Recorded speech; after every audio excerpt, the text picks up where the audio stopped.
下假期，放眼晴空万里，扬州桃李飘小十里，满城共聚欢喜，相遇曲折离奇，就算跨越千里，共度风雨，只有你能懂我心意。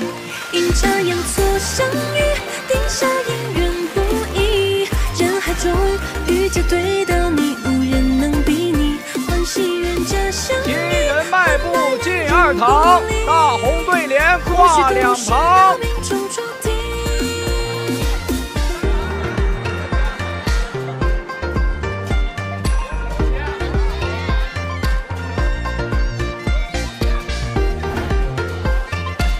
几人迈步过采访，黄金白银用斗量。下假期，放眼晴空万里，扬州桃李几人迈步过楼房，花开上苑吐凤凰。跨越千里，共度风雨，只有你能懂我心意。这齐家院子怎么这么大？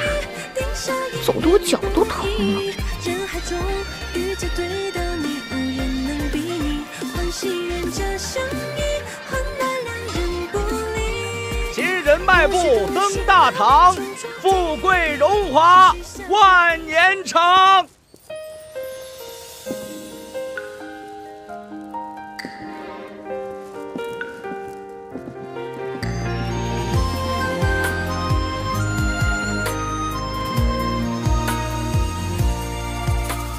鸟语花开春空气，为一缕香追忆，一色流一拜天地，一团和气。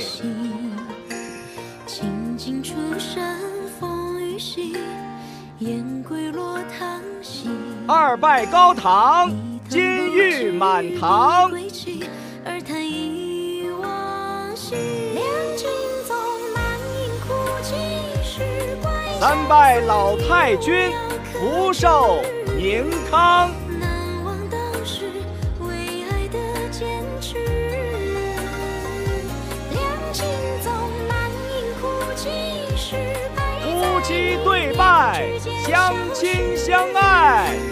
弃恨至此都不舍一世。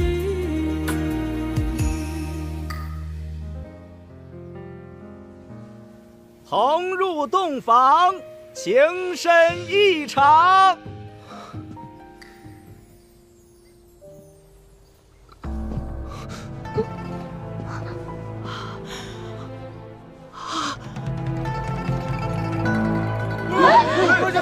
这怎么回事啊？怎么回事？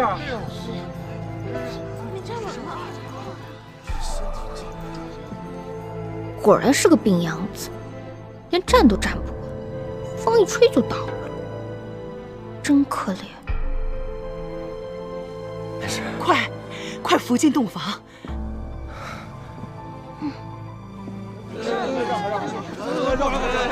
这慢点啊，这儿。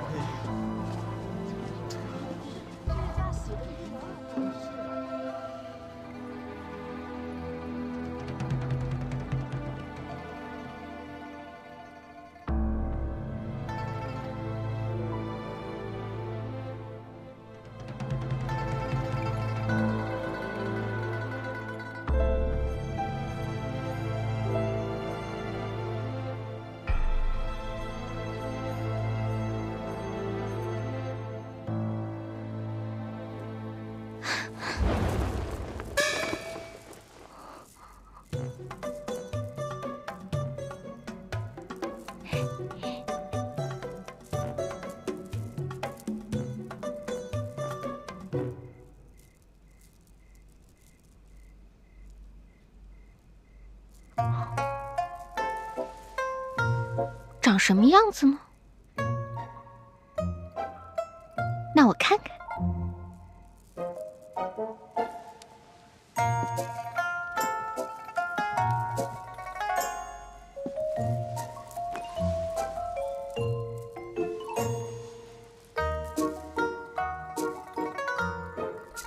哎，长得还挺好看的。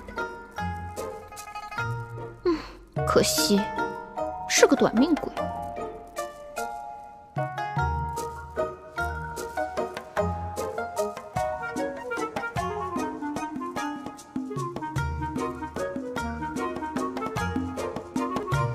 在睡觉吗？吓死我了！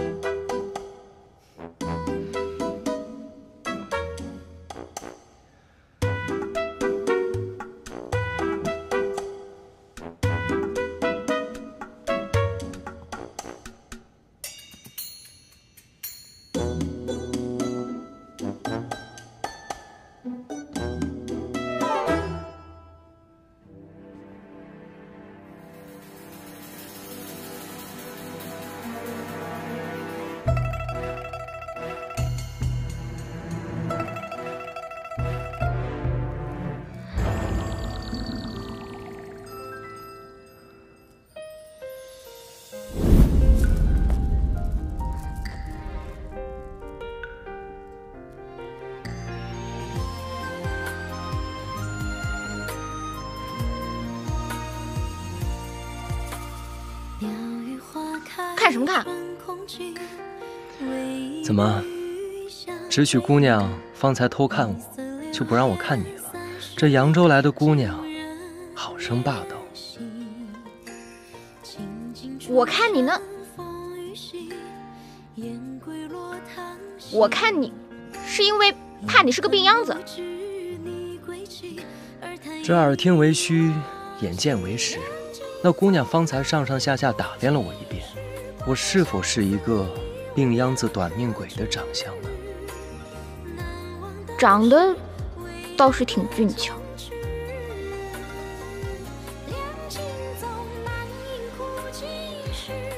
还行吧，五官还算端正，鼻子是鼻子，眼睛是眼睛的。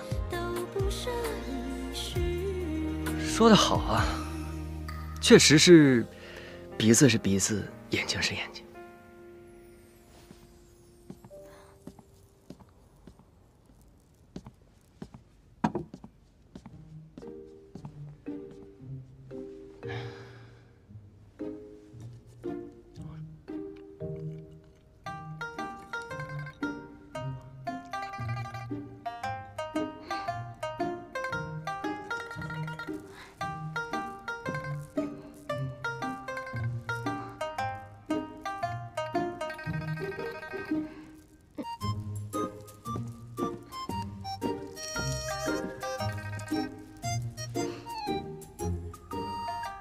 没想到成个亲这么麻烦。我也一贯讨厌那些繁文缛节，又是拜堂又是磕头的，留着我们二人在这里守着什么规矩，像个木偶一样。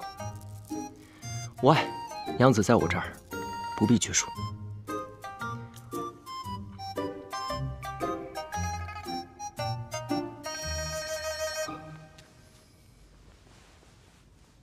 饿了吗？来一块。都快饿死了。我告诉你啊，这个要就着酒才好吃。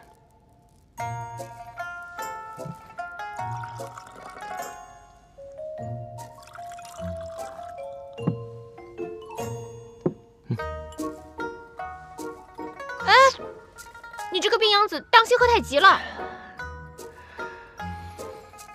怎么，瞧不起我们病秧子啊？那咱们来比试比试。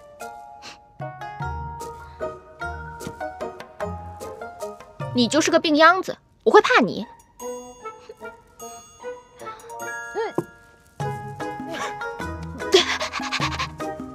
这酒也太辣了吧！一喝就不是什么好酒，没有我们扬州的酒清甜干爽。那好，那咱们就换一种喝法。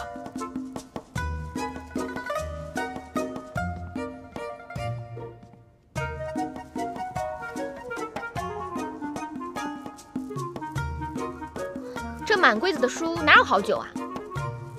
你莫不是喝多了眼花？这书中自有颜如玉，书中自有黄金屋。这书中还有好酒不成？娘子，猜对了。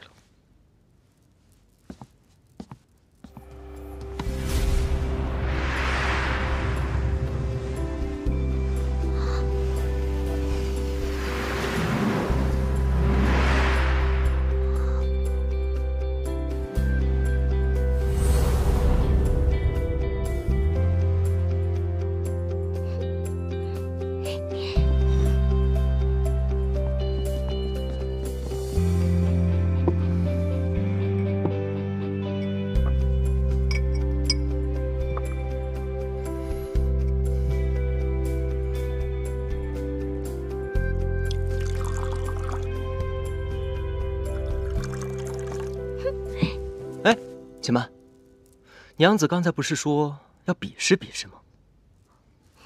比什么？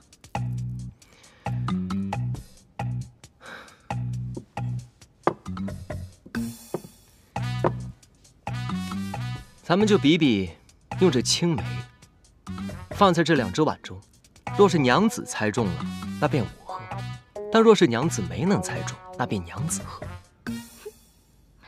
我啊，可是火眼金睛，你输定了。好。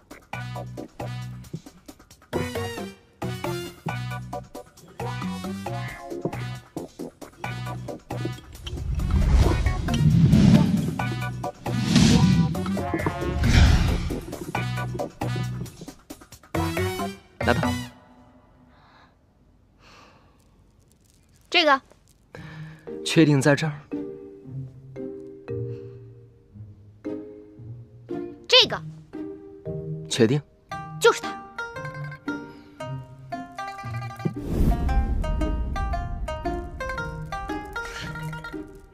娘子，你输了，喝吧。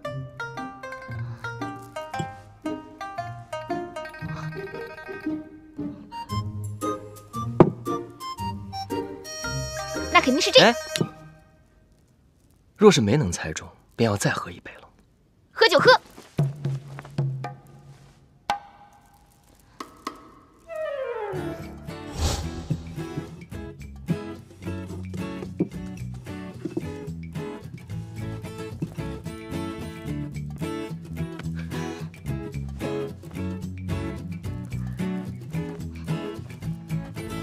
哎呦，不好玩，不好玩。我在家玩的都是投壶之类的游戏，真刀真枪的。你这些莲子果子，有什么意思吗？娘子喜欢玩投壶啊，那还不简单？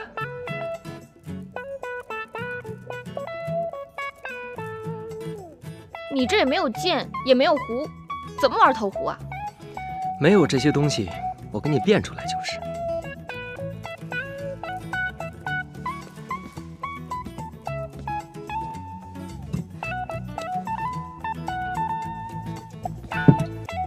娘子，请吧。还挺有办法。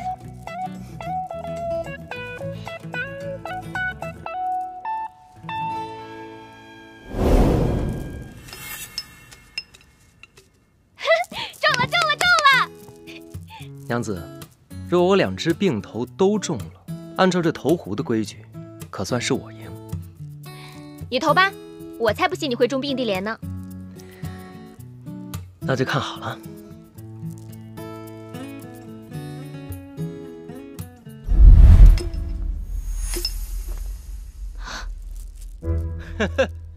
哎呀，娘子，你又输了。哼，哎，今天运气真好啊！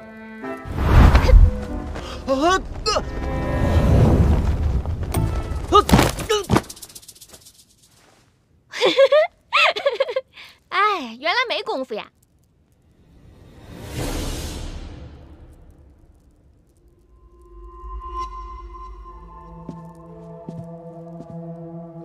公子，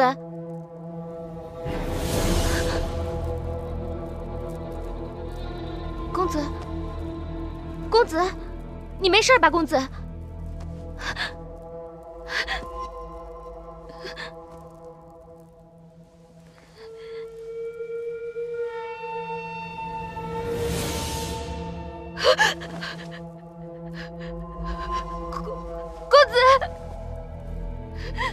公子，你别死啊！公子，我不是故意的，你快醒醒，公子，怎么办呢？他是个穷兵之人，我怎么能下这么重的手？你是在为我伤心吗？娘子，你别哭了。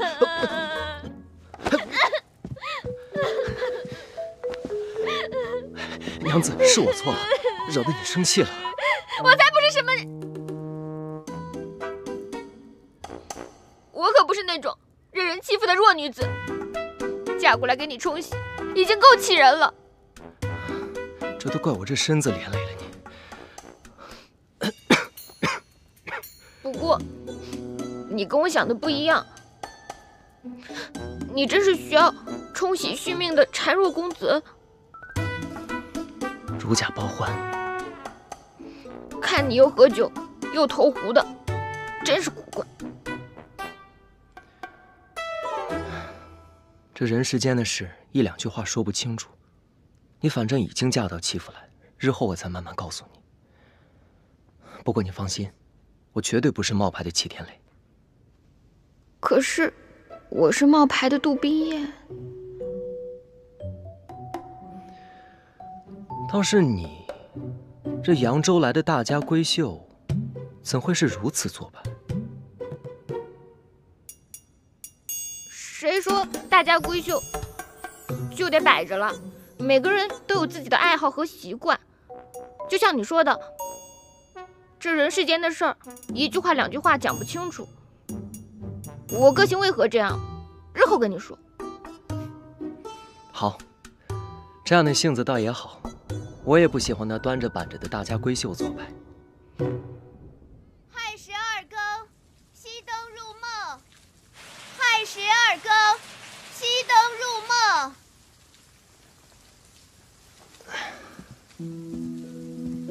这时辰已晚了，你我就歇息吧。你自己先去睡吧。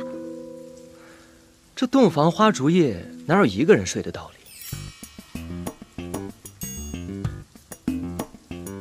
我刚来林州，水土不服，身子有些不适，所以还是各睡各的吧。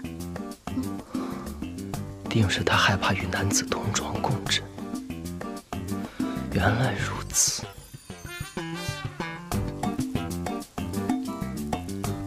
这儿怎么只有一张床呢？这洞房内怎会放2张床榻？罢了。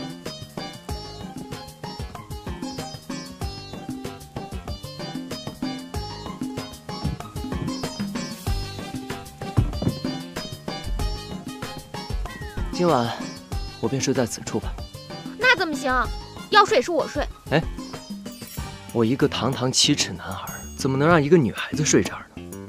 我堂堂一个巾帼女英雄，怎么能让病秧子睡榻上呢？不用再争了，我睡着。哼！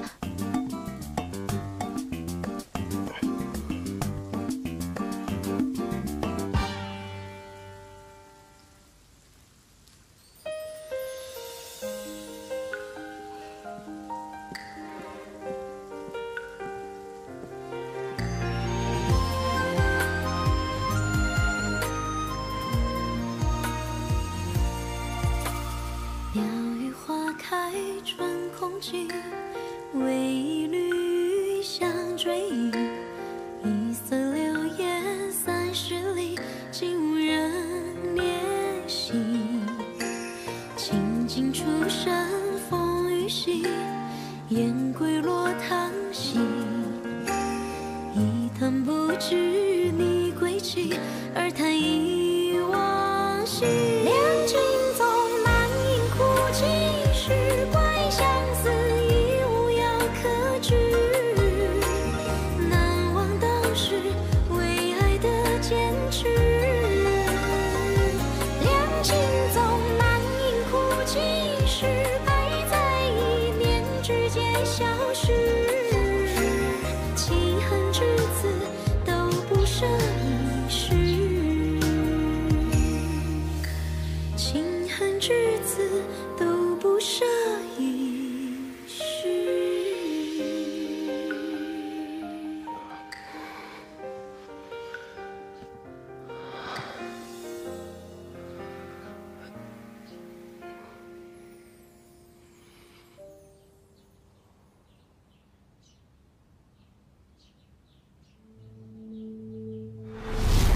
你不是睡觉吗？吓死我了！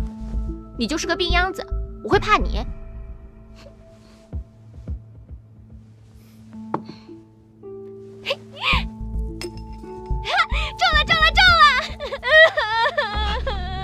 你别吓死我了！吓死我了！我堂堂一个巾帼女英雄，怎么能让病秧子睡榻上呢？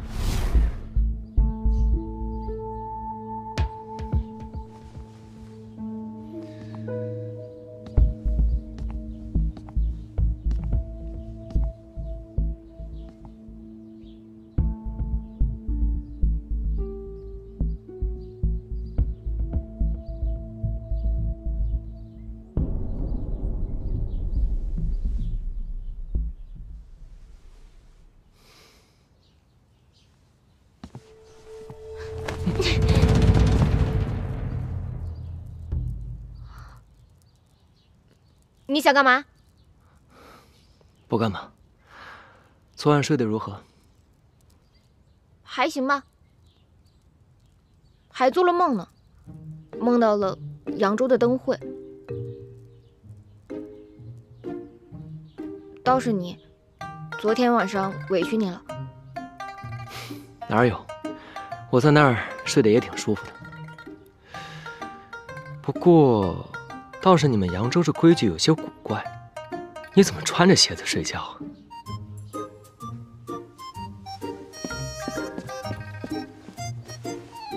当然是为了防你们林州人。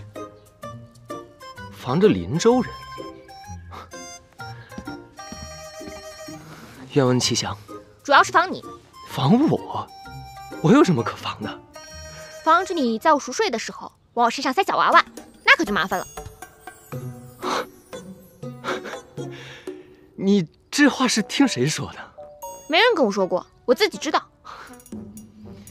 杜小姐，你尽管放心，若是我齐天烈趁人之危，你想怎样罚我皆可。那我就废了你。你要废了我？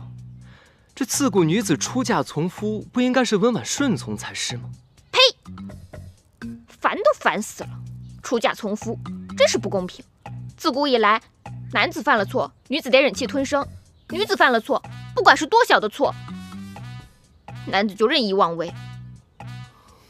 娘子高论颇有见地。既然如此，那倘若我齐天烈犯了错，娘子就写封休夫书，把我扫地出门，如何？好啊，要是你犯了错，我就拿个大扫把把你扫地出门。好。我还有一件事要问你，你是扬州本地人？当然了。那你会讲扬州话吗？扬州美，品球浓，耍棍耍枪好把式，吃到小云霄，3文钱1亩。他一个大家闺秀，怎会知晓市井天桥的小吃价钱？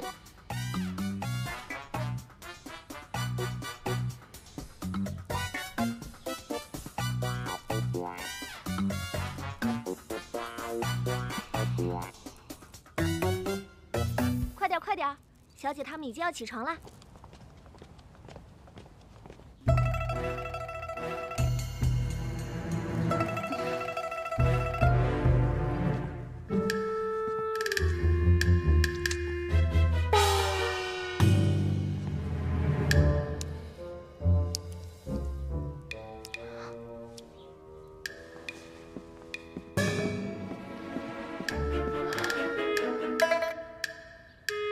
这是干嘛？手没事吧？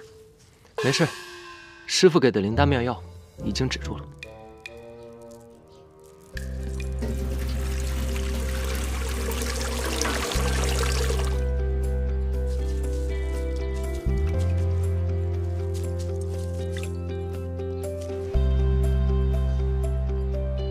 少爷，请吧。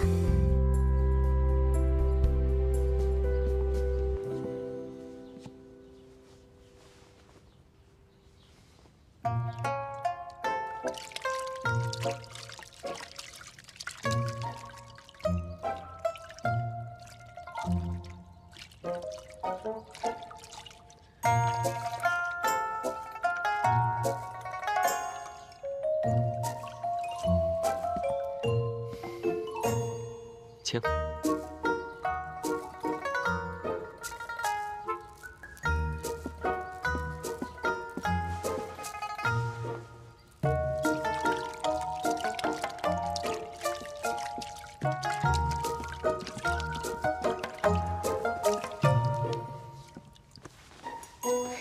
小许姐，快来一下。我自己会洗。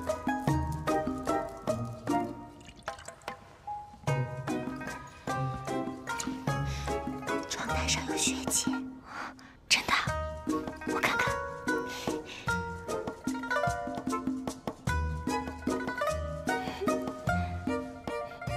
快去告诉老太君，这样她可放心了。是。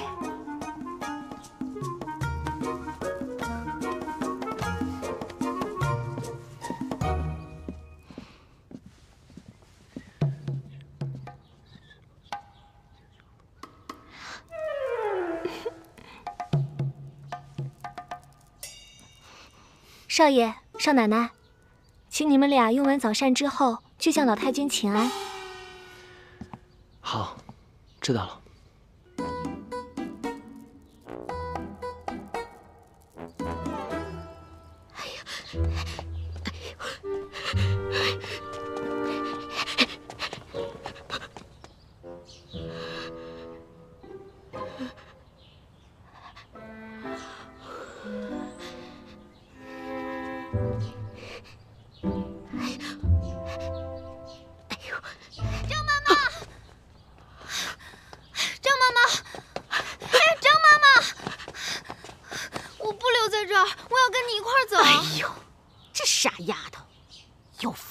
想，这将军府你不待，你要上哪儿去啊？我才不在这儿待呢，这比坐牢都难受。哎呦，说的也是。我听说呀，这府里都死了2位夫人了，吓得我呀，连夜都不敢过。哎呀，那陆小姐她怎么办呀？我呀，给她灌了睡眠散，她没有2天醒不来。能行吗？怎么不行？哎，你走不走？自身都难保了，还管她干什么呀？走吧，走吧。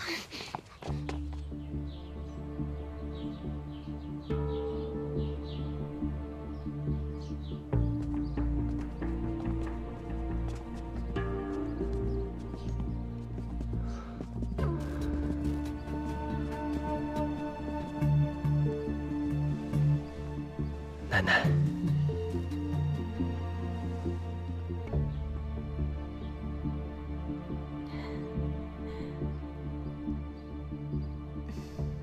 这齐府怎么清一色都是女人啊？阴盛阳衰。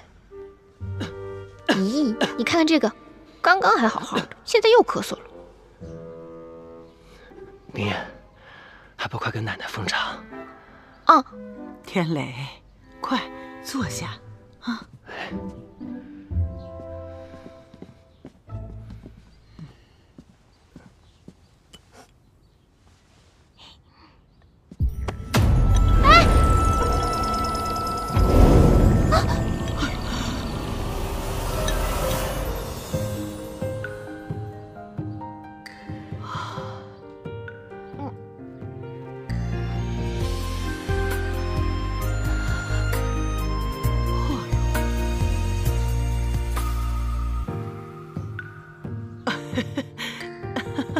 哦，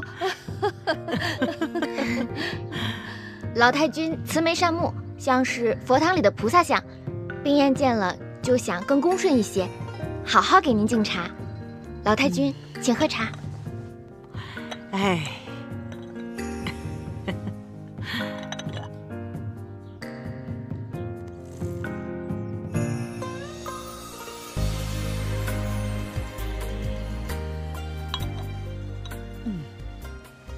祝老太君福寿安康。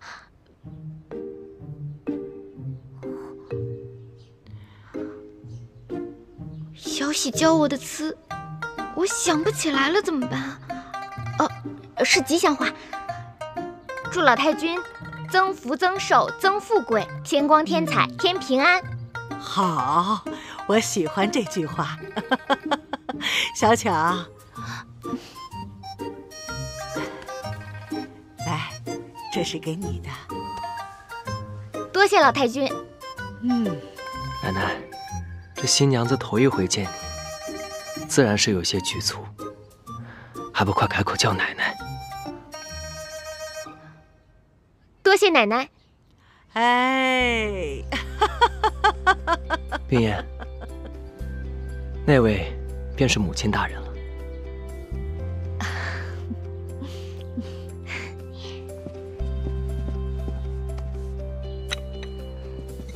婆婆，请喝茶。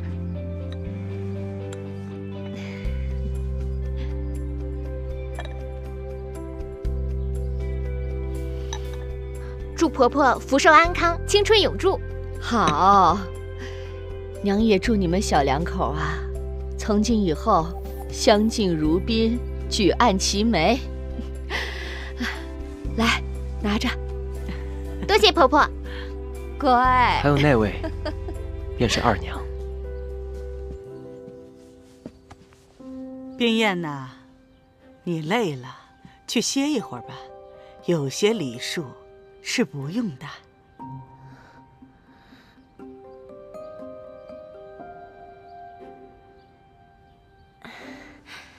那礼数也是不能少的。三少奶奶早生贵子。多谢二娘。快坐吧。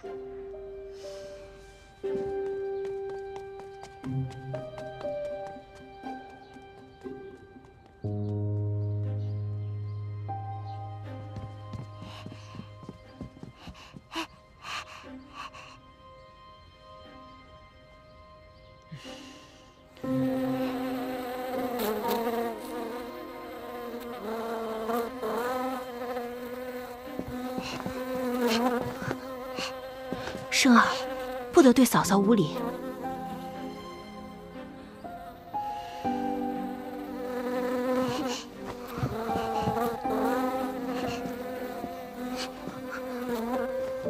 燕生，不许胡闹。小巧，你带他到外面去玩。是。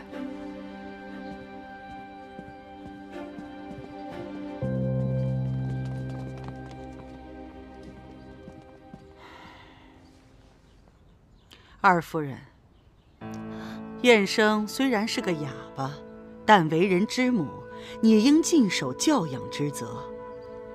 如果任其这么疯疯癫癫下去，后果不堪设想。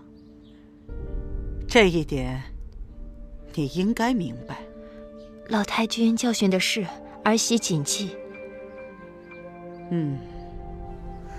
来，燕生，这老太君在里面说话呢，这里不好玩，到那边玩去。哎，燕生，听话，听话啊！柯少爷，柯少爷，您回来了，一路辛苦了。小巧，你怎么会在这儿？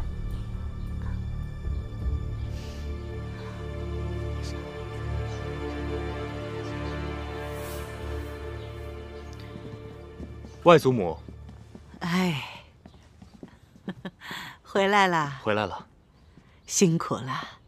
哦，我给你们介绍一下，这是我的外孙柯世昭，这是你弟妹杜冰燕。世昭见过表弟妹，实在是因为昨日商务纠缠，所以没有赶上如此盛大的庆典，还望表弟和表弟妹能够见谅。表哥客气了。外祖母，齐家14家商行的账目均已理清楚，还望年老过目。老太君，请过目。好，这些都放到我房间去吧。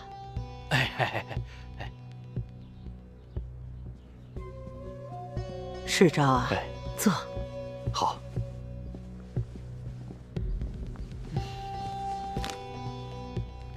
世昭和天磊都是我的心头肉啊。世昭父亲走得早，母亲又不懂做生意，我就把他带到齐府里来教导。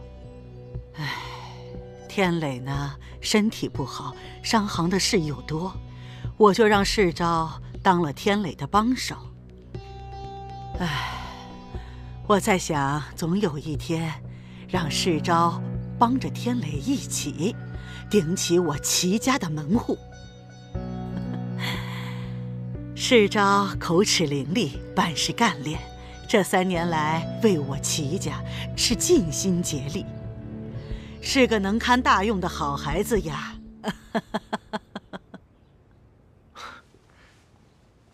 年老过奖了，世昭不敢当。对了，世昭此次去福建，特意亲自选购了一件礼物，还望表弟与表弟妹能够笑纳。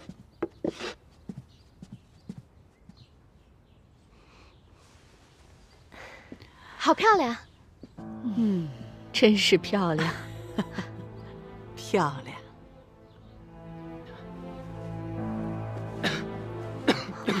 天磊，磊儿，天磊，天磊，天磊，没事吧？天磊怎么样啊？啊，磊儿，天磊啊！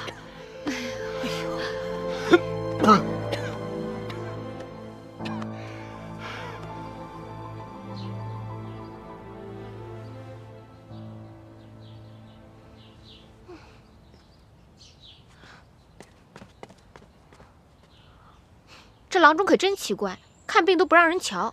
刘先生医术高明，只是看病的时候有个规矩，不许旁人瞧的。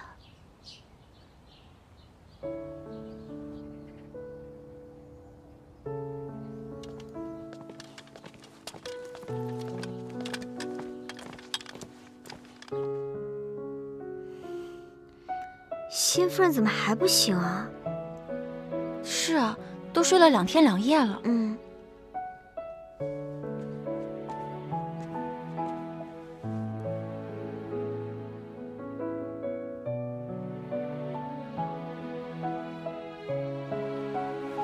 新夫人真漂亮。是啊，真美啊。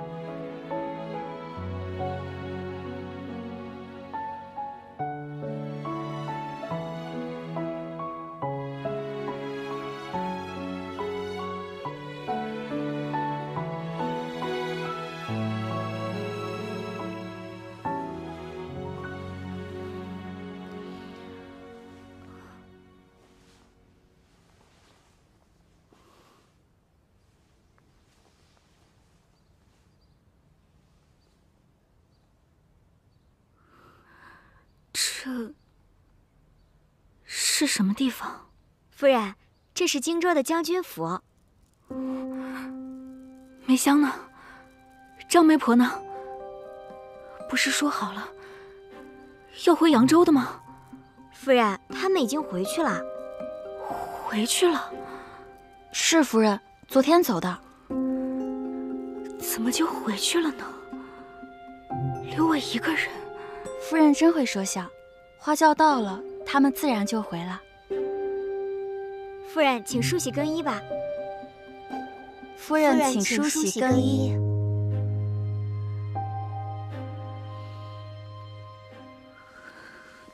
你们不会将错就错，把我送到荆州去吧？哎呦，哪能啊！哎，小姐，您这一天水米未进的，我跟梅香就给你弄点吃的，以后的事儿啊，以后再说。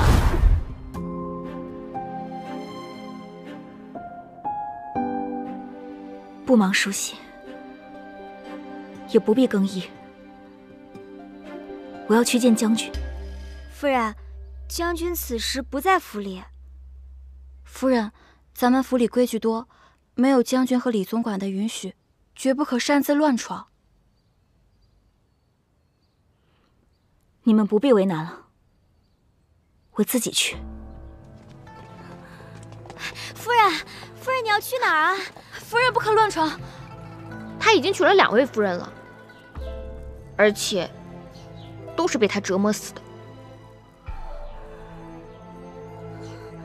被总管知道怎么办呀？快去拦着夫人！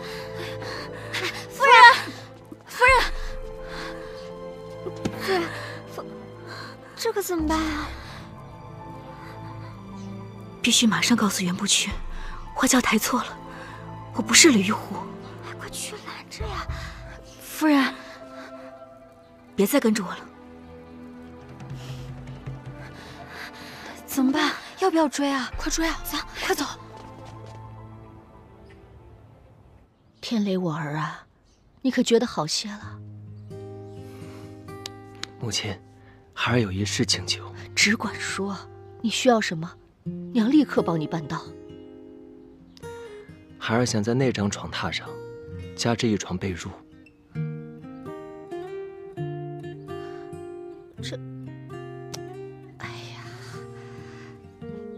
你们这新婚燕尔的，要2张床榻做甚？那娘何时才能抱上孙子呀？娘，孩儿需将养身体，仍需节制啊。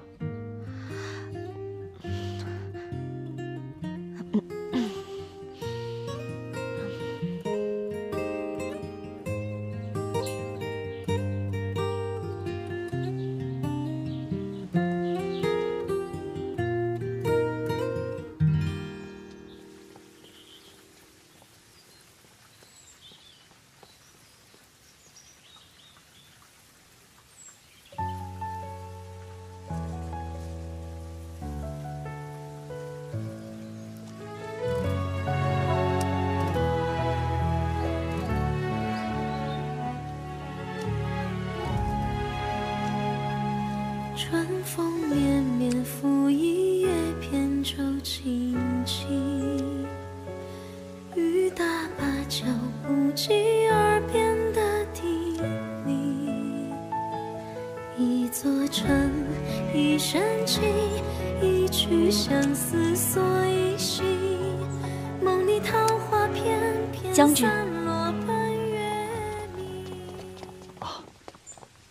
夫人认错了，我不是将军，是将军府的大总管李成。夫人，一路辛苦了。李总管，请问将军在何处？您暂时还见不到将军，他奉旨平息叛乱，戍守边城，已然出征去了。可我等不得呀。您是堂堂的将军夫人，自然应该在府中等候将军回来。将军临走时吩咐，让新夫人在府中静候，待他凯旋再行婚礼。可我根本就不是新夫人啊！此话怎讲？你们的新夫人是李玉湖李小姐，而我姓杜，叫杜冰燕。那天我们在扬州仙女庙上错了花轿。夫人，您当我是3岁的小孩吗？我没骗你，那天是李杜两家同时送嫁。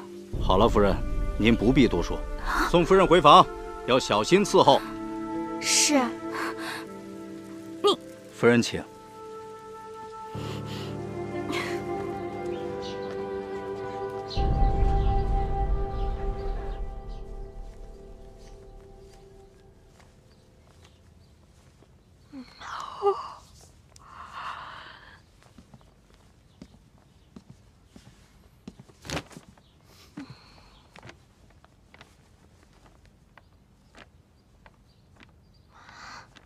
你这是要干嘛？看招！嘿，这个你可玩不过我。哼，嘿，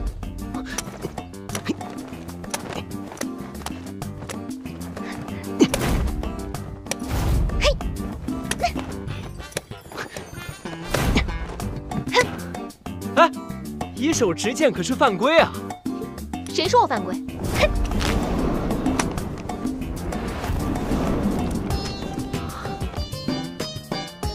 哎呀，看来你的技术也不怎么样嘛。早着呢。嘿，嘿，你这，我。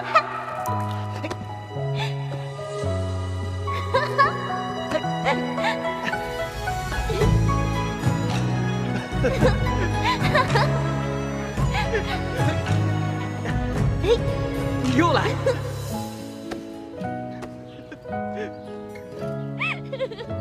干嘛？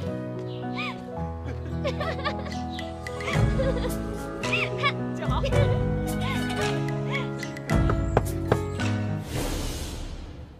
三少爷。谁啊？是我，我给您送药来了。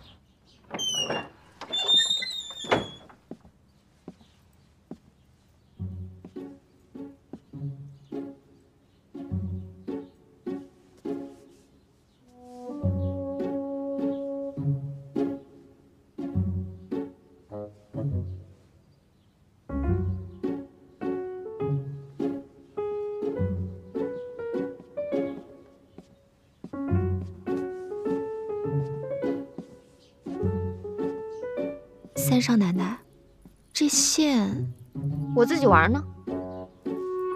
哦。哎，小姐，你是奶奶屋子里的大丫鬟，又不是我屋里的人，怎么整天往我屋里跑啊？三少爷，药送来了。放那儿吧。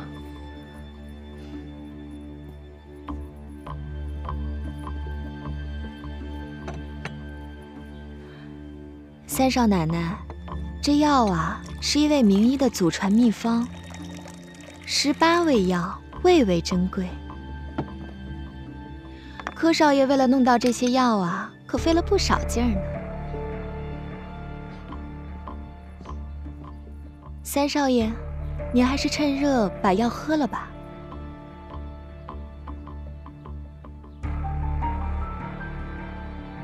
三少爷，这是要三少奶奶喂呀。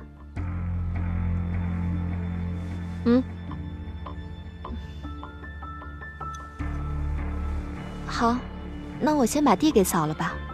不用了，小喜会打扫的。出去吧。那我待会儿再来收药罐。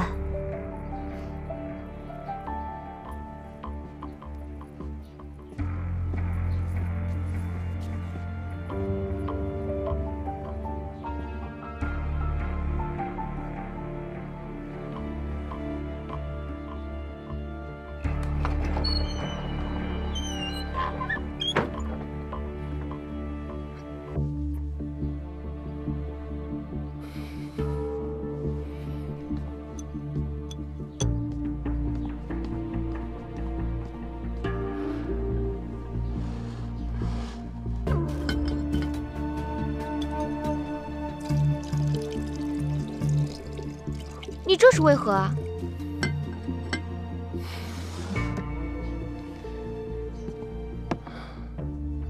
这药啊，不可多吃，也不可不吃，有的药非吃不可，有的药不可去吃。什么意思啊？也没什么意思，我的意思呢，就是咱们出去散散心。好啊，好久没出去玩了。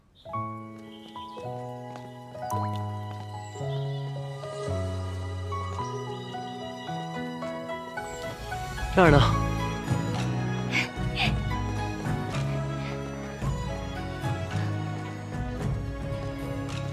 好漂亮啊！这什么地方啊？这是奶奶专门为我养病修建的花园。那个，便是我为这花园题的字。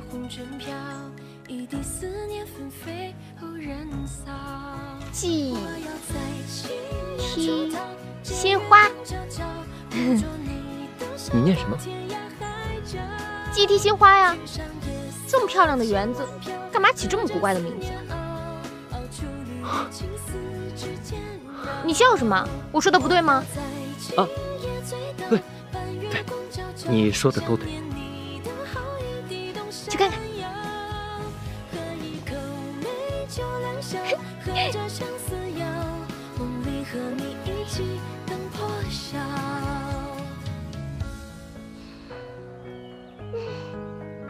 4个字念错了一半儿，知书达理的杜小姐竟然成了白字先生，奇怪。不过，啊，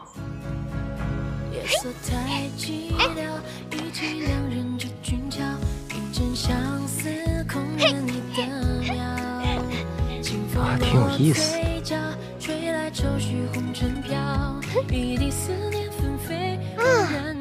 这亭子修的还不错。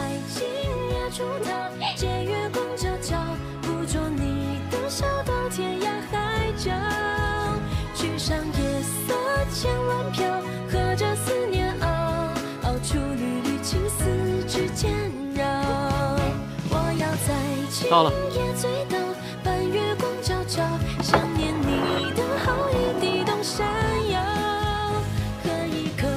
这儿就是我的书房。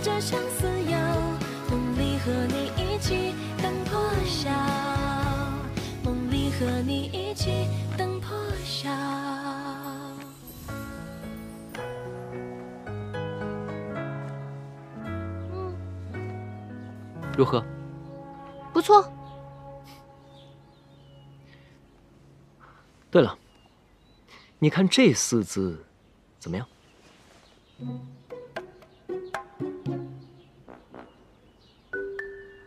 啊，可以。念念。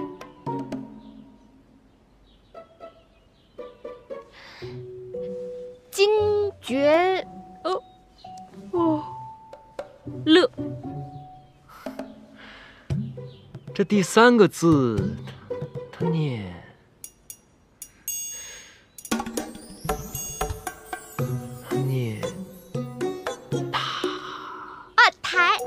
台，金爵台乐，我认识，怎么可能有人连台都不认识呢？真好笑。是，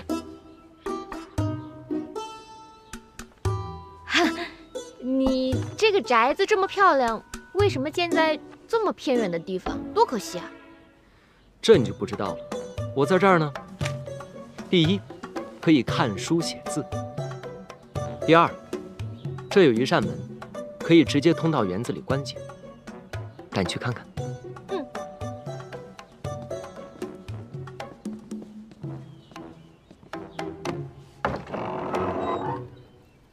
哇！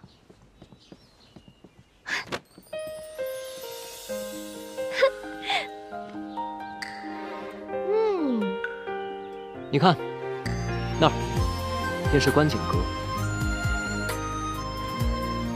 看见那个角了没？哈，真有意思，还小鸟呢。还有这儿，便是我齐府的大门。走，过去看看。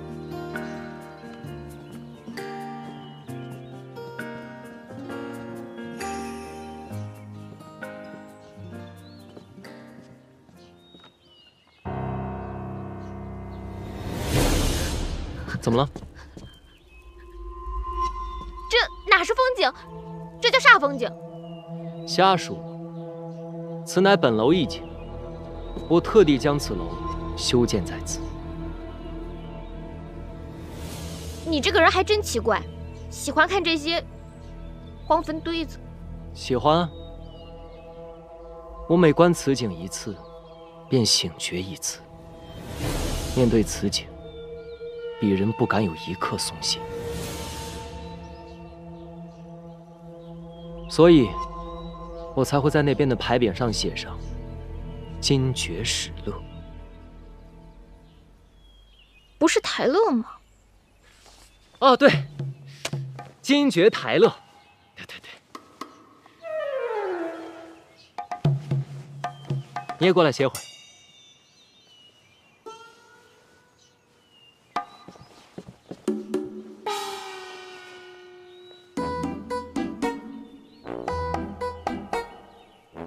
你当真喜欢吃这梅子啊？身外黄金何足羡，一日清闲一日鲜。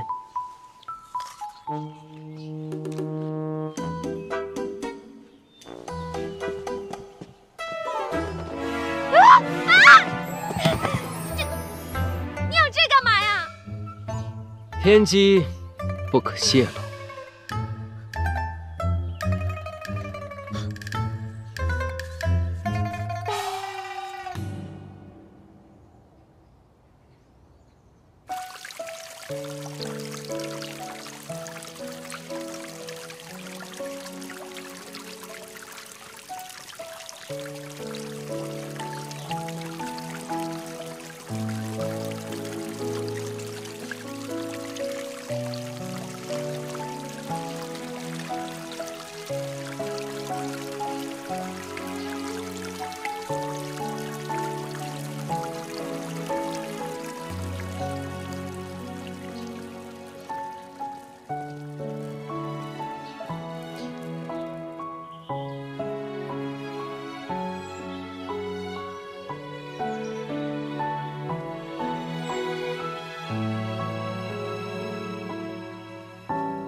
红绫红莲，夫人有何吩咐？今日花园赏景，你们不必处处相陪，让我随意一点，行吗？是夫人。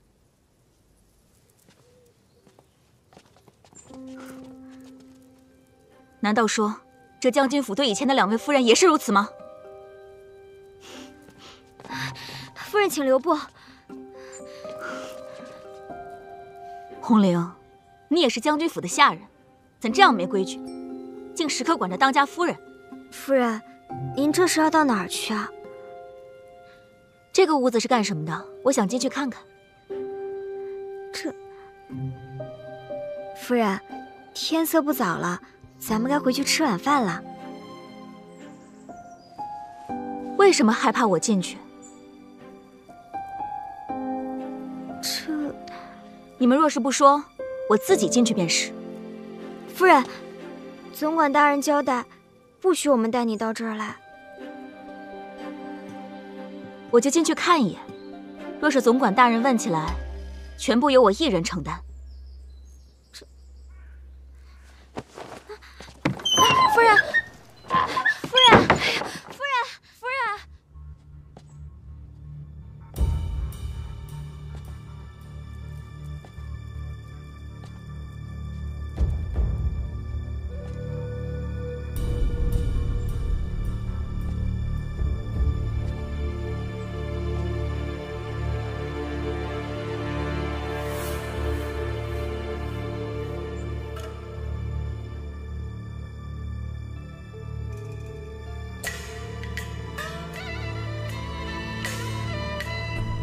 他确实娶过2位夫人，据说都是被折磨死的。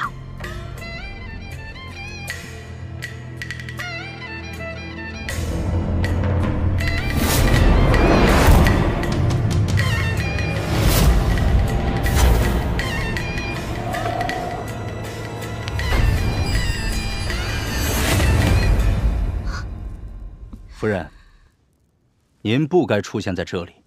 李总管。我是怎么吩咐你们的？和他们无关，是我自己要硬闯进来的。夫人，您该回房歇息了。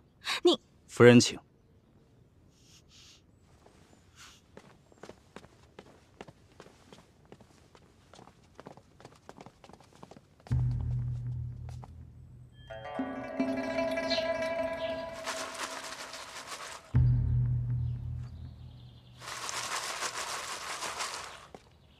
哎，天磊，你现在是新婚燕尔，怎的，不与你的新夫人一起独处，却跑到我这儿来了？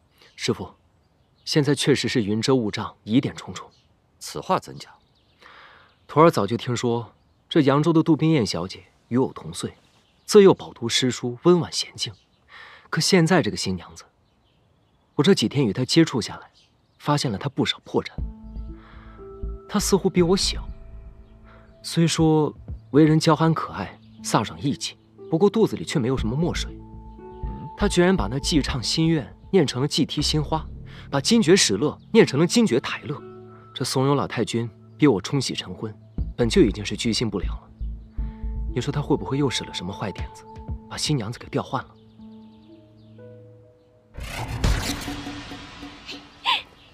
哎呀，小喜，你快点儿！哎呀，小姐，你要端庄贤淑，你是大家闺秀杜冰雁呢，别露出马脚。知道了，我装样的功夫你还不知道吗？哎，小姐，哎呦，啰嗦！桑少奶奶，您来了，老太君在里面等着您呢，请。快，婆婆，特地在老太君边上给你留了位置，快坐。奶奶，哎，就等你了。今天呢，厨房备了谢宴，我们这些女眷啊，在这儿喝酒、对诗、拜拜月，好好的乐呵乐呵。天磊呢，身体不好，吃不了这些寒凉之物。世昭呢，商行的事又多，来不了，所以啊，这么多的螃蟹都归咱们用了。哦，对了，这螃蟹是从你家乡才买来的。正好让你回味回味家乡的味道。多谢奶奶。咱们冰雁啊，可是扬州第一才女，要论起螃蟹的趣闻轶事，还得靠你来给我们好好讲一讲。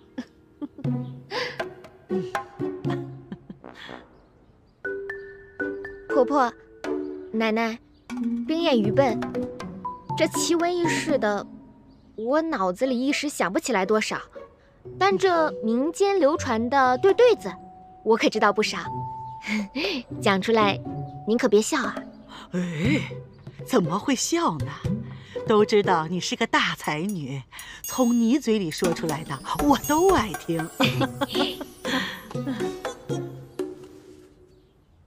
这圆瞪眼，口莫扬，煞是猖狂，皮有春秋，肚内黑黄，铁甲强熬。爪横芒，终不免包起折爪，拌葱姜。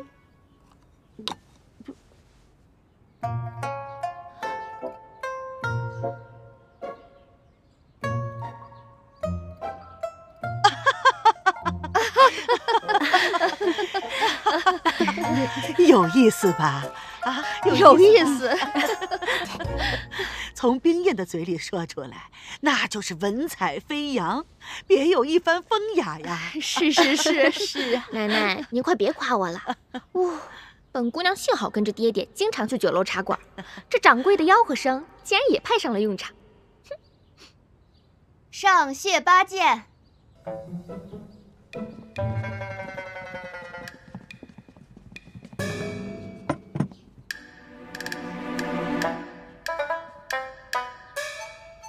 狼牙锤、青龙勺、日月镊、凤池剪、青铜墩、乾坤斧、梨花针、柳叶瓜，七七八八的都是什么呀？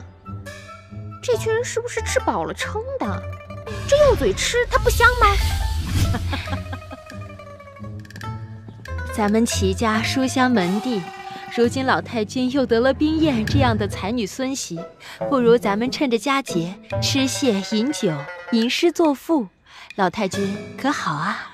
好啊，那咱们就以这席间蟹来作诗吧。要不我先来？好。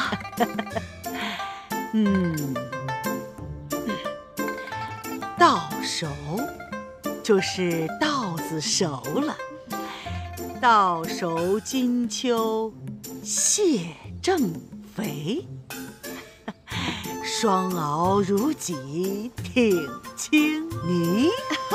好诗，好诗。那接下来谁来呀？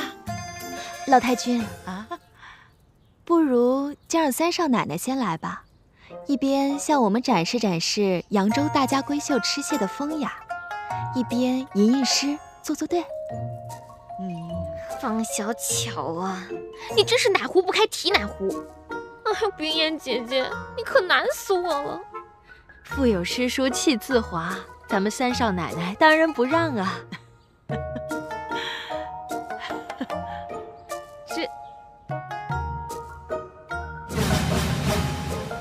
这小斧头小锤子，这和杨威武馆里的家伙事儿没什么区别。那奶奶，冰燕献丑了。来，哼，白燕剪尾横扫腿，炮，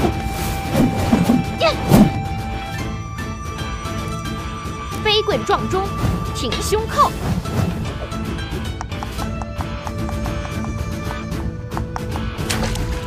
垂手破敌，哼，穿心追。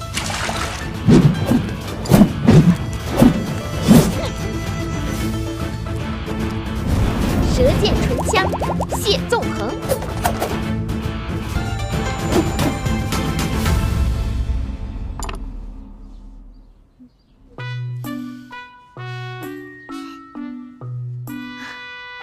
好。英气十足，有几分英雄气概，就是怎么草莽气重了点。哎呀，既是配着拆蟹嘛，那自然应该草莽气些，狂放不羁些。哦，那怎么听着好像有那个武功的招数呢？啊，老太君，我们家老爷总是教导小姐，说这女孩子呀，也该有心胸宽广，有大江大河的气度，不可以太闺阁胭脂气了些。所以啊，才让我们家小姐自小读了许多边塞诗，这文风嘛，自然就好卖了些。对，奶奶，我可喜欢边塞诗了。想不到咱们三少奶奶还有些侠女气度。那是，巾帼不让须眉嘛。老太君，这屋外各类品相的菊花已经摆好，各位不如先移步屋外赏菊作画。好啊，那走，到门口去看看咱们家的菊花去。冰燕啊，老太君当年可是出了名的名书画匠，你也是扬州的大家闺秀，想必这琴棋书画应该也是样样精通的。今天啊，可得给我们好好的露一手。哎，你就画那朵白凤鸣珠吧。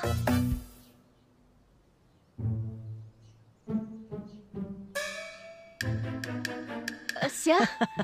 好，咱们各自画起来。好。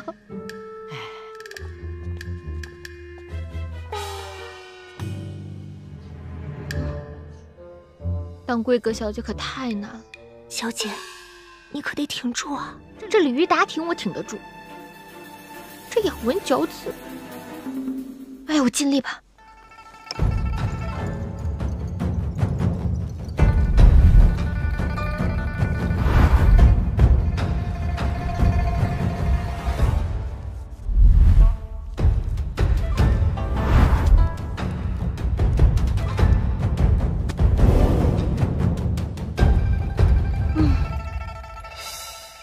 菊花呀菊花，你是白凤鸣珠，我就是晒太阳的小黑虫子。早知道爹爹让我上学堂的时候，我努力一些就好了。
老太君，您这点绛唇真是惟妙惟肖，看着可真是雅致呢。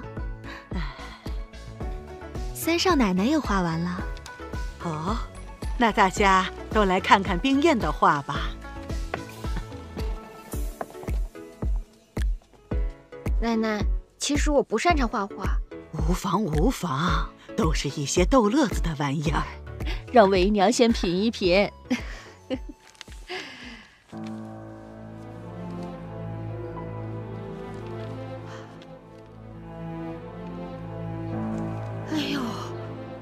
冰燕呐，你这印章式的笔法可是如何画得的呀？您快瞧瞧。哎呦，哦，这风格奇特，与众不同，别有一番景色呀！好，好，拿近些，让我仔细瞧瞧。哎，奶奶，我都有些饿了。哦，哎呀！刚才净顾着画画对诗了，没让他吃东西。好，你想吃什么？奶奶带你去。我呀，想吃糖醋小排，红红烧肉。好，糖醋排骨，红烧肉。厨房上。生儿，快来。小心，奶奶。哎，好嘞。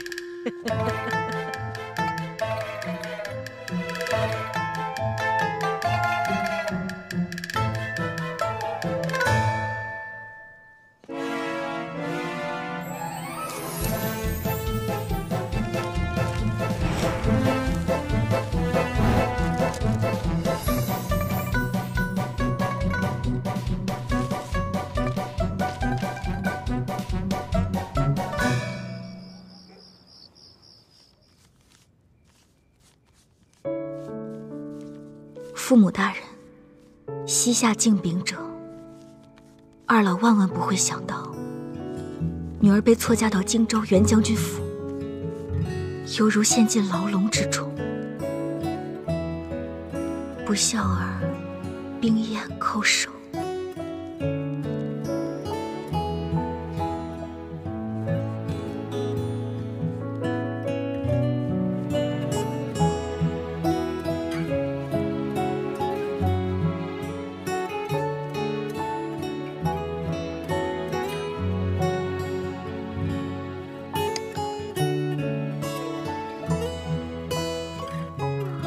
就算没有上错花轿，被嫁去林州齐府，给一个活不了多久的病秧子冲洗，结果又会好到哪儿去呢？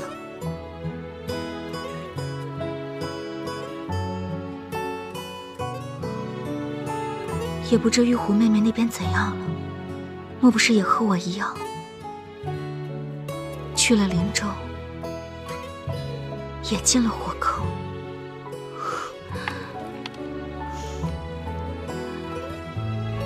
玉狐妹妹，你可还好啊？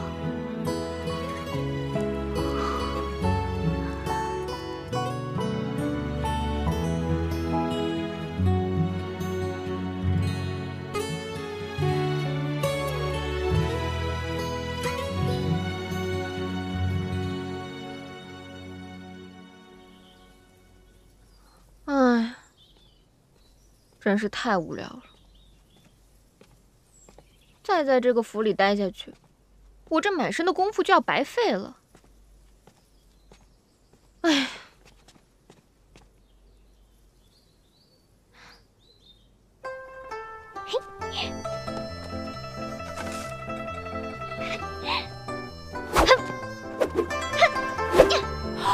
哎呀，小姐，小姐，你记住。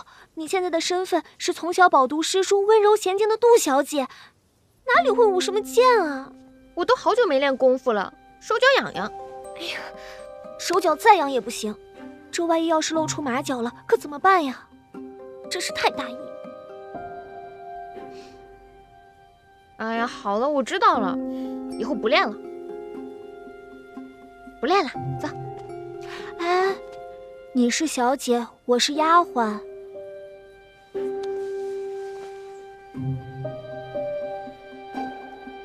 行，我端着行吧？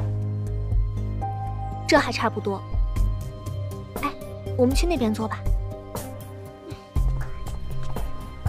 丫鬟不像是丫鬟，小姐不像是小姐，有意思。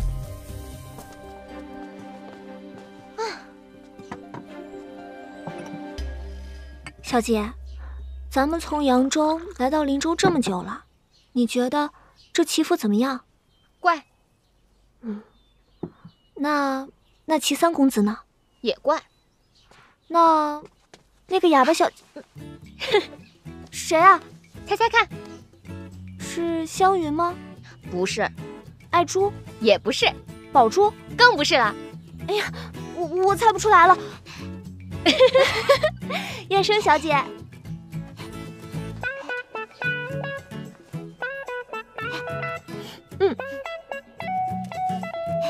多谢。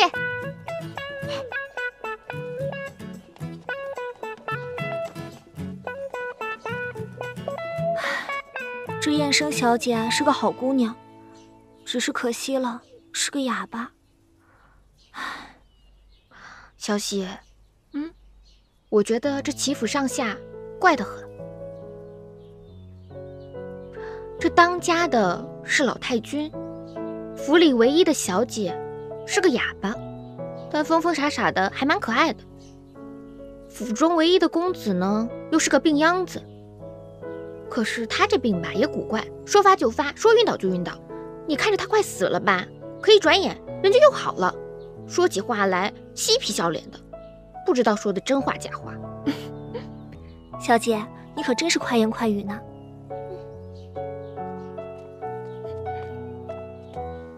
三少奶奶，三少爷说有急事儿找您。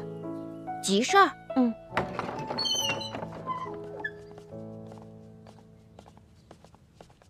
有什么急事儿啊？此事呢，说急也急，说不急也不急。少卖关子了，赶紧说吧。是这样，你来咱们齐府呢也有段日子了，我们也理所应当派人去扬州一趟，一来是报平安，二来也是向岳父岳母表达一些敬意。你意下如何？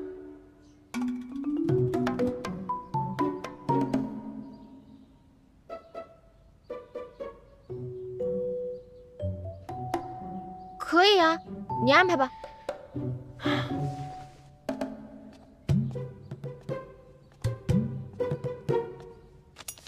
这礼物呢，我已经备好了，这是清单，你看看还需要增添点什么？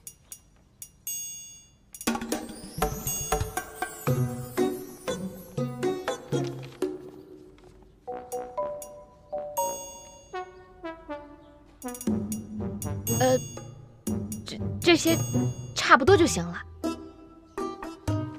嗯，好。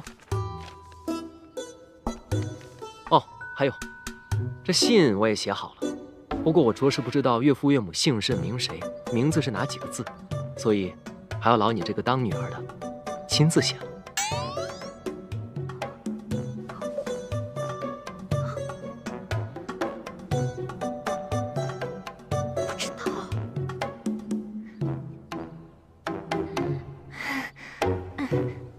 写吧，小姐。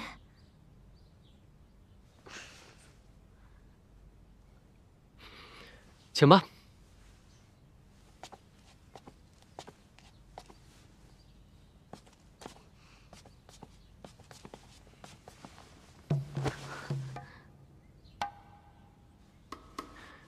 请吧。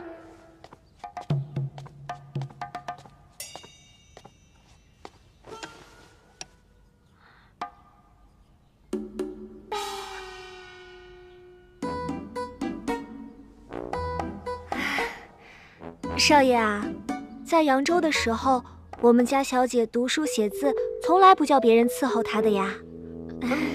她呀，只喜欢让我陪在她身边，因为呢，只有小喜一人知晓。我们家小姐，她写字的时候需要把这个墨研得浓浓的，这样写字才好看，你说是吧？我们家小姐啊，可写得一手好字呢。是吧，小姐？小喜，我看你就别啰嗦了，赶紧让小姐快点写吧。哎，别废话了，我写什么呀？哦，哎，小姐，这封信应该是你们夫妻两个写给扬州的第一封信吧？那依我看呢，这个信封应该你们夫妻两个一起写。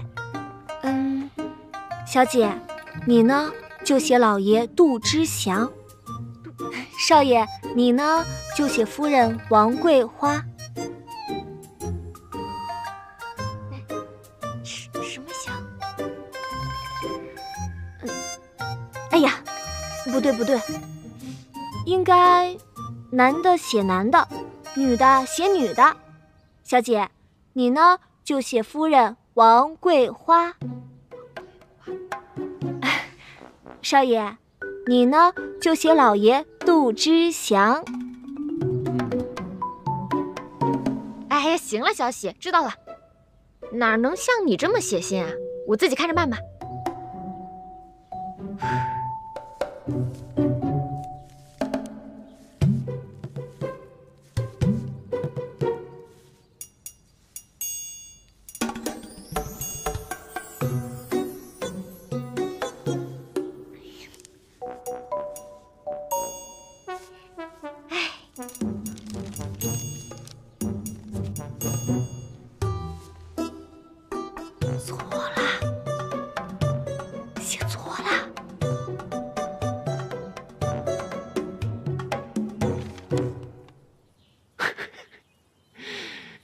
杜之阳，这3个字写错2个。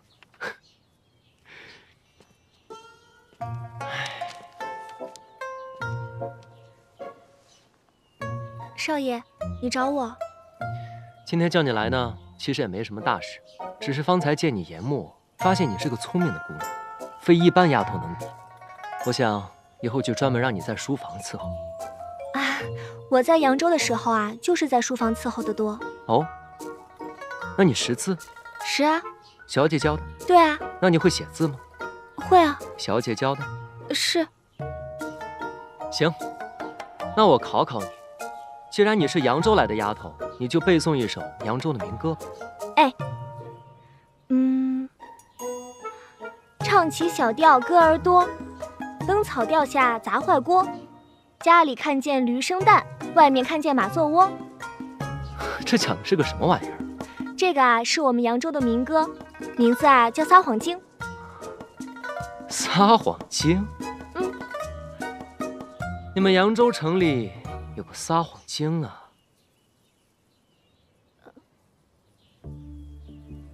小喜，我看你就是那个撒谎精吧？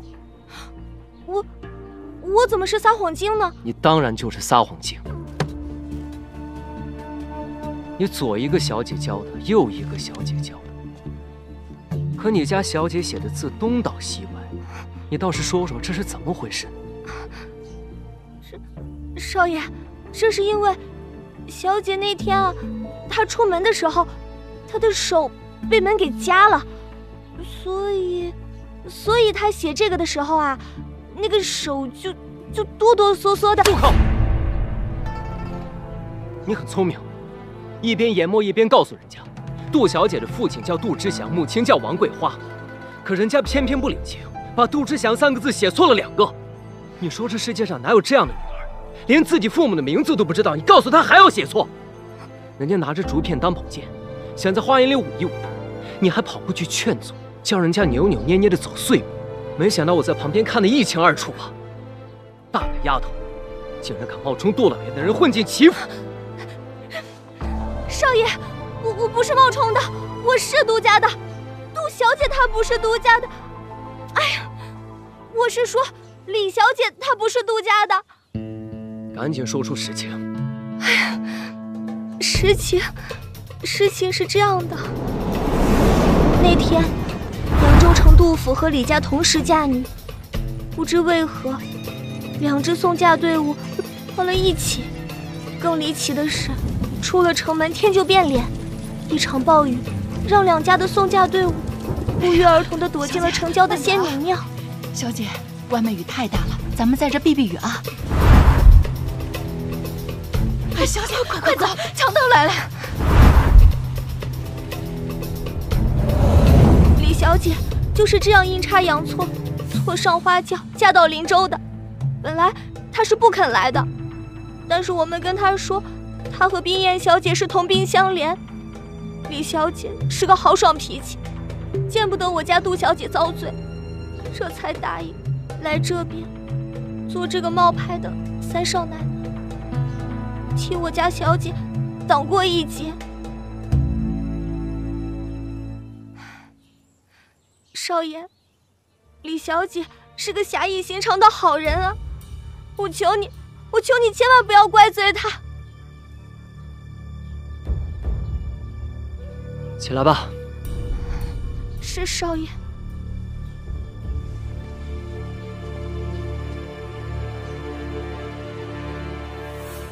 你方才所说之事，除了我之外，不可以告诉任何人。从今往后，你在府上少说话，多做事，谨慎小心，不可露出任何马脚。是少爷。还有，此事也不可以告诉3少奶奶。你若是敢走漏半点风声，严惩不贷。记住了。记住了，记住了。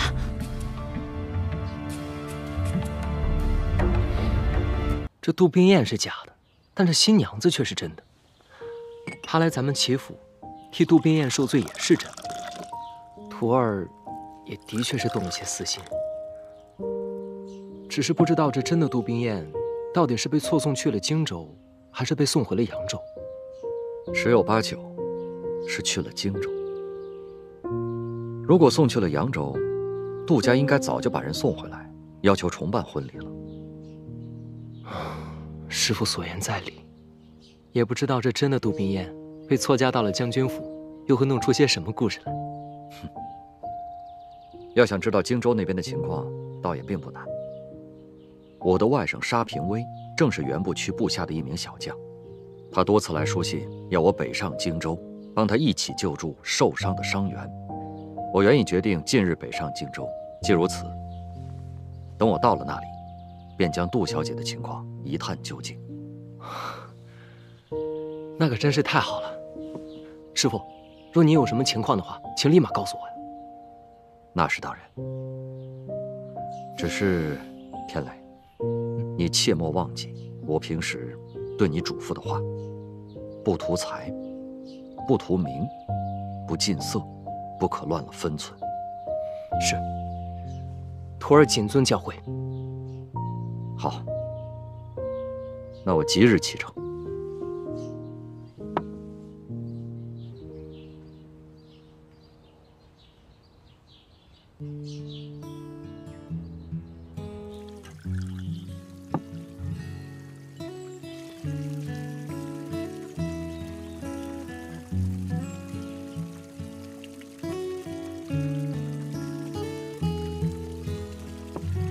红莲、红玉，你们可知道将军的2位夫人是怎么死的？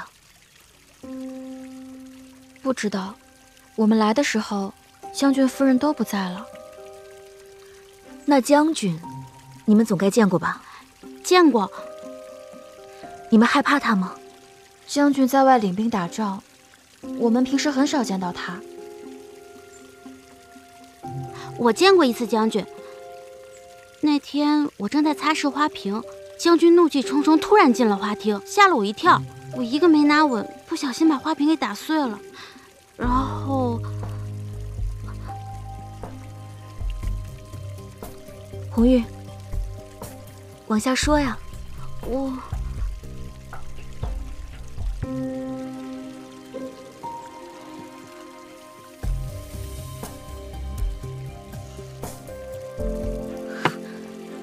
回房。是夫人。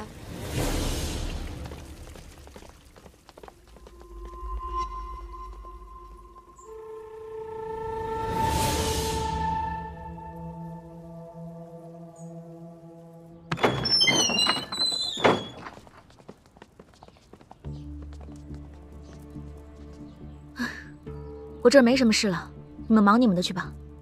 是夫人。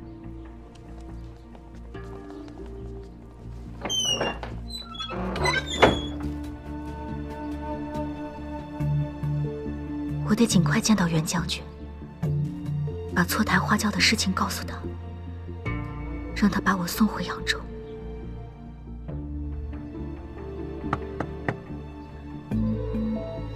进。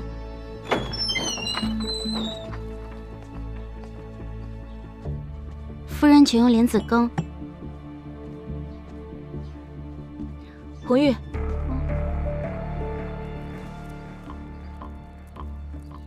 刚刚你说将军忽然进了花厅，吓得你把手中的花瓶都给打碎了。那然后呢？将军是罚你了，还是骂你了？既没骂也没罚，只是说这丫头，我又不是老虎，怎么怕成这个样子？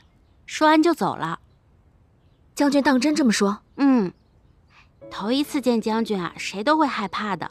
其实他外威里善，人挺好的。红玉，你可知道将军的军营离这儿远吗？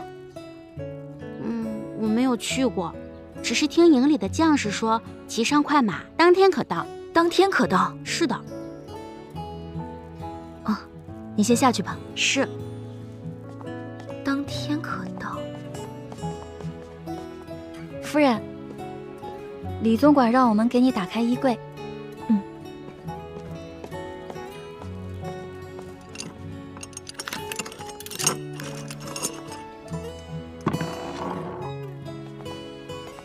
夫人，请看，管家说这些都是将军吩咐给您准备的，让您任意挑选。这些是……哦，都是将军往日穿的便装。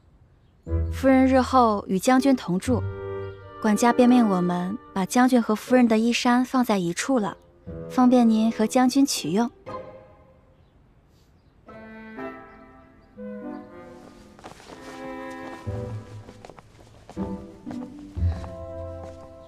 红莲啊，帮我准备剪刀和针线，这件衣服的尺寸不对。夫人，您告诉我，我找师傅改。不用了，我自己来。是。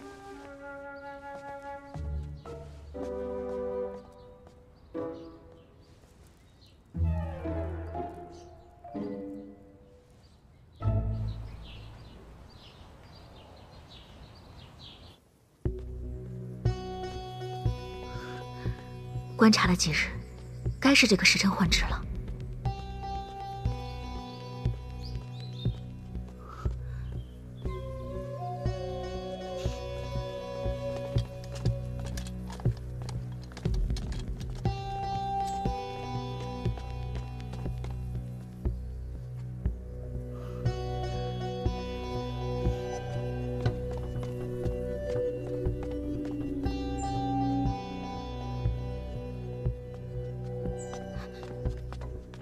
红莲，怎么了？这都大晌午了，夫人还是卧床不起，不知道是不是身子不适啊？快去看看。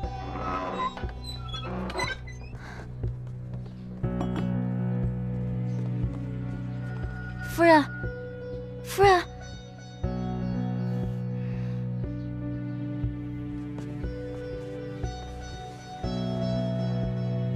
夫人。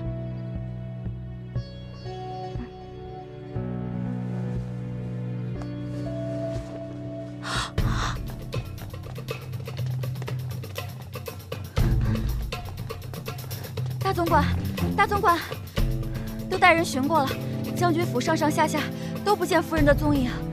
什么？房间、花园哪儿都找过了，可是夫人不见了。来人，大总管有何吩咐？骑快马，带上夫人的画像，往南边扬州方向，快追！是。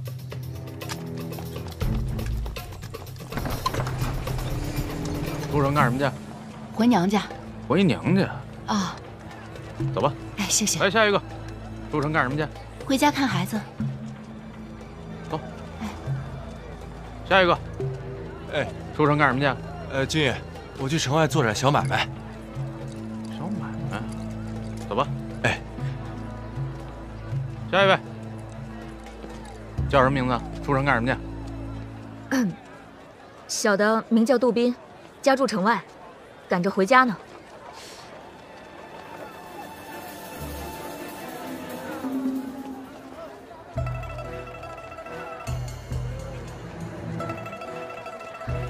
哎，小娘子，笨兔子，看什么看？赶紧走，赶紧走！哦。下一个。哦。出城干什么去？我出城买些药。买药。啊。走吧。哎。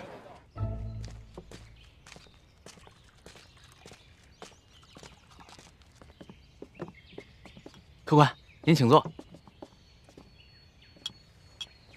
来。谢谢。哎。您请。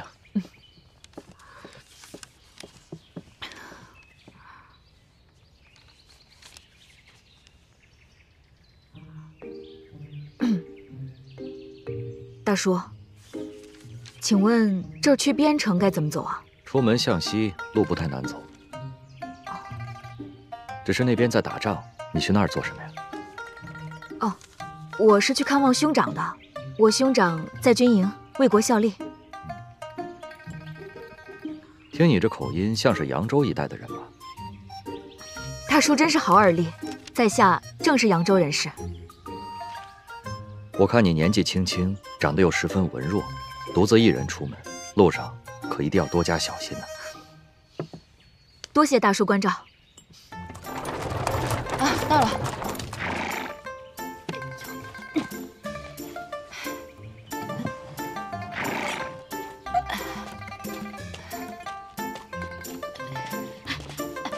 哎呦，哎呦！脚啊！哎，老人家，我这可没碰到你啊！你在这讹谁呢你？这位娘子，不是我要讹你，是我的脚真的扭伤了。我家就在前面不远的2里地，你行行好，用马车送我一程好吗？不行不行，你得把话说明白了，不然让别人看见，以为我把你怎么着了呢？我这分明没碰到你嘛！你这脚扭伤可不关我的事啊！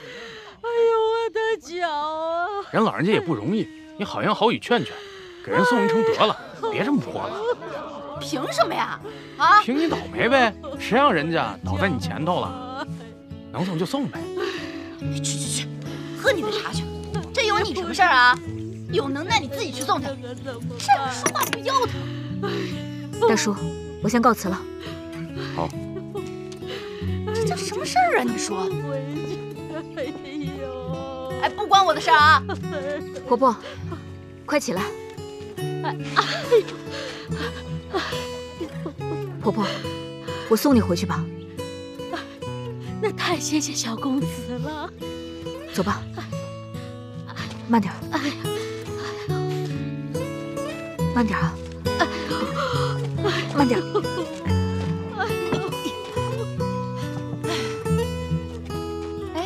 前面2里地那村子，我经常去收粮食。这老人家我怎么没见过呀？是啊，我好像也没见过。走，这像女孩的书生要出事。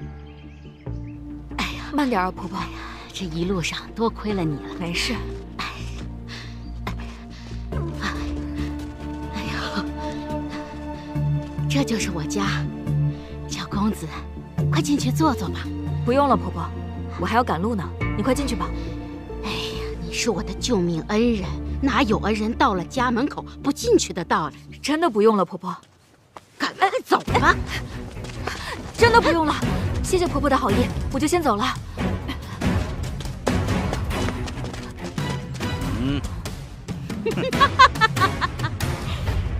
你进了我的院子，踩了我的地面，别想这么便宜的离开。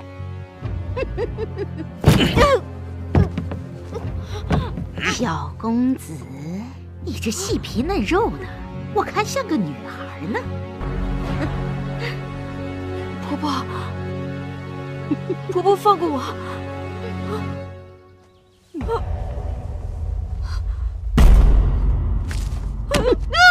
小公子，我劝你识相点，把银子都掏出来。我所有的银子都在这儿了。就这点儿，你糊弄谁呢？听到没有？银子呢？银子呢？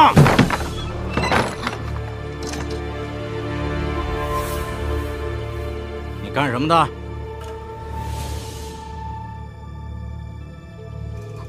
路过的郎中。郎中？我看你是找死！当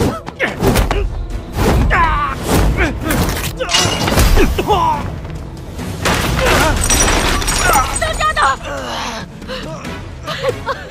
大侠，大侠饶命啊！大侠，大侠，放过他们吧。你们2个以后不许再做恶事，滚！当家的，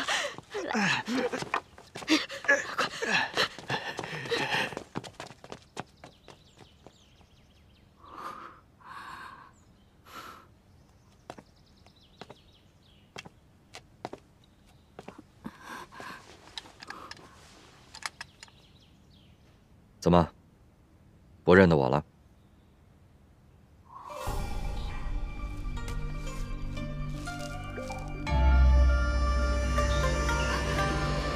大叔，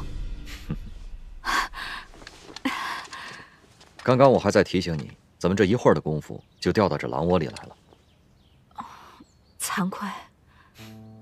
其实这也不能怪你，谁又能想到呢？那可怜的老妇人竟是这恶人所化。怪啊，就只能怪你太善良了。多谢大叔救命之恩，在下感激不尽。不必客气，但是需要谨记，日后出门在外，凡事要多加小心呢。哎，大叔，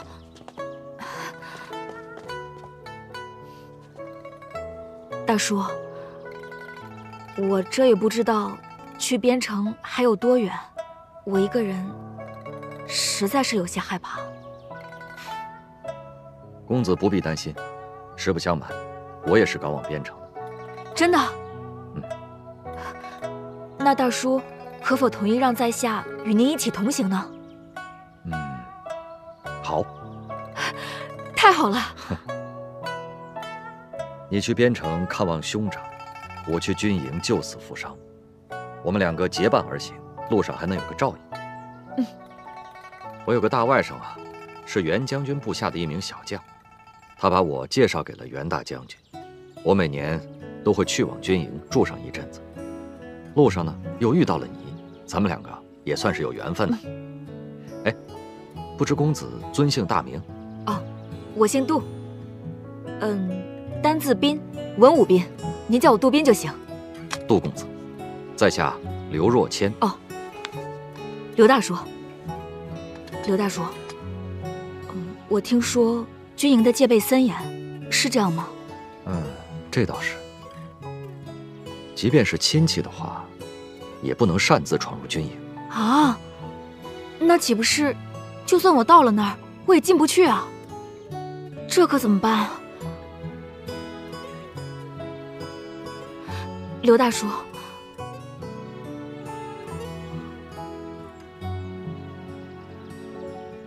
不如这样吧，我看你啊是一个聪慧的读书人，刚才虽然是你被骗，关键时刻你依然挺身而出，颇有我为医者悬壶济世的样子。我就收你为徒，你以医者的身份进入军营，这样你既可以寻找你的兄长，也可以学到医术，岂不是一举两得呀？真的？师傅在上，请受徒儿一拜。来，快快请起。收拾东西，咱们即刻启程。师傅。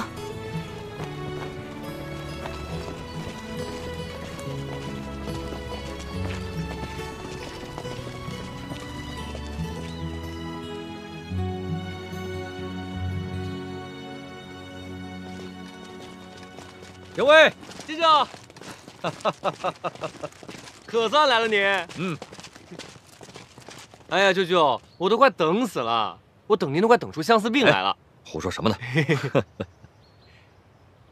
哎，这位小兄弟是？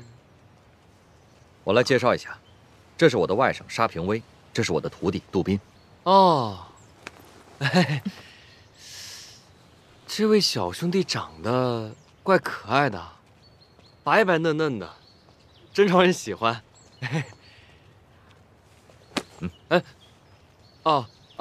对了，舅舅，昨日一仗我们杀敌300，但是我们自己也损失了30，军中的大夫人手又不足，袁大哥发脾气了，说再治不好这帮重伤员，就要了他们的脑袋。袁将军果然残暴。你说什么？哦，我说，将军果然厉害。那当然了。哎，舅舅，幸亏您来了，这帮重伤员算是有救了。走，我先带你们去看伤员。走。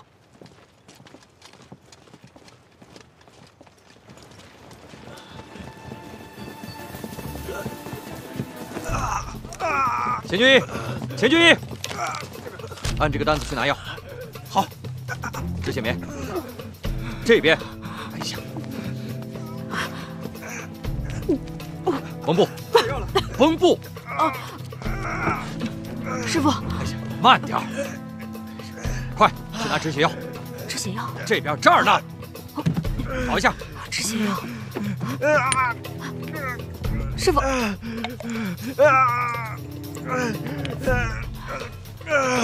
过来，帮我摁着，双手，用力，摁住了。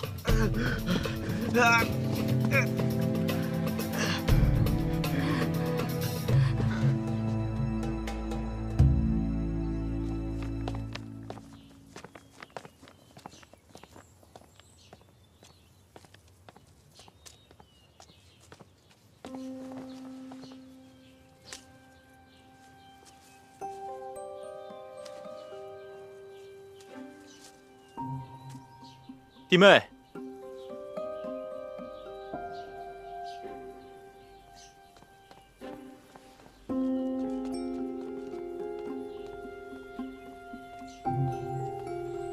表兄，世昭唐突了，还望弟妹海涵。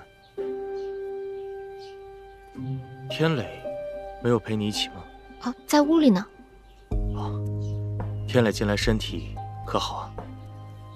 也还行吧。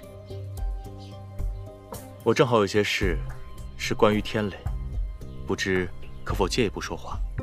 行。来，弟妹，坐。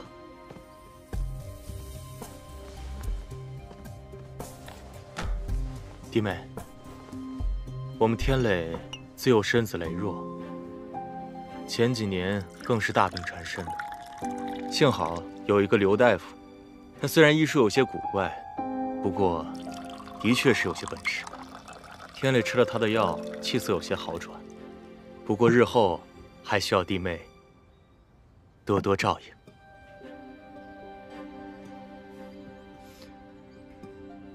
这外祖母虽然让我帮忙打理齐府家业，不过也是为了等到天磊康复之后，好好接管齐府的家事。哎呀，我柯世昭乃是一介书生，如今这齐府的大事、小事、家事、商事，也的确是让我力不从心啊。老太君是我的外婆，也是天磊的奶奶。虽说这手心手背都是肉，老太君对我俩也是同样喜爱。不过，这齐家的古脉相传是天磊，而并非我世昭。待到天磊身体痊愈，能够支撑起这个门庭，那我世昭也便要回到江州去了。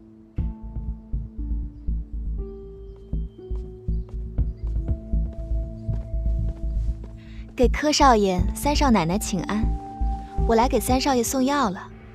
他不在吗？啊，屋子里呢。以前呢，三少爷就喜欢一个人闷在屋子里，可如今三少奶奶您来了，这三少爷的脾气啊，肯定会慢慢改了的。小巧，三少奶奶乃是有心之人，不需要你来唠叨，还不快给三少爷把药送过去？柯少爷，这您就不知道了。自从咱们三少奶奶嫁入齐府，小夫妻俩那叫一个伉俪情深，这药啊，都是咱们三少奶奶服侍三少爷喝下的。弟妹啊，天磊这身体还需要你多操点心，多费点神。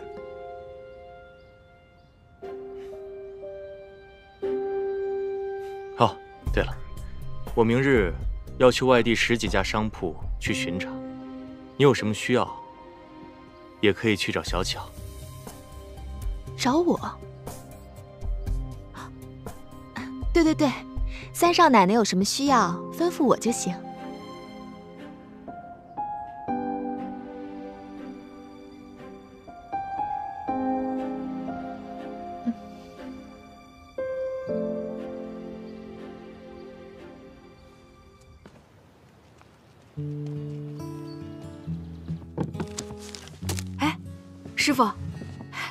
师傅，你可真神！这还不到3天呢，这么多伤员都被你给治好了。你和师傅配合的也好，你是个聪明的孩子，日后啊一定会成为一个很好的郎中。哦，对了，师傅要嘱咐你一下，这个是麻沸散，药效十分的好，伤者一闻立刻就会晕倒。你啊，一定要把这个放到一个安全的地方。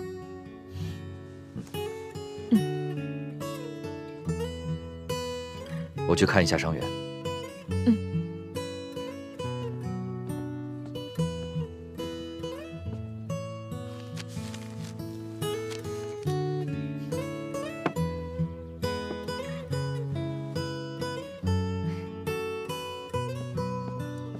杜宾，这么认真，干嘛呢？我碾药呢。这么辛苦，犒劳犒劳你，吃个果子。吃啊！来，拿上，吃。我今天早上刚摘的。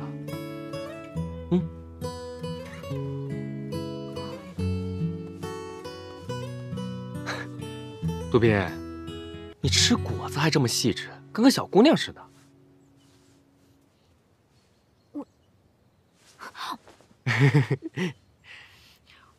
我去搜了各个兵营的花名册，好像都没有你哥哥的名字。啊？没有？哎，要不然这样，你呢，让我去见见袁大将军，问问他是不是知道。最近，你就别见他了吧。怎么了？一来最近战事烦乱，二来他府上出了点事儿。啊？什么事啊？我其实不该跟你说的。哎，他在扬州娶了个媳妇儿，但是那个女人好像耐不住寂寞，还没跟我大哥见着面呢，就已经从将军府逃跑了。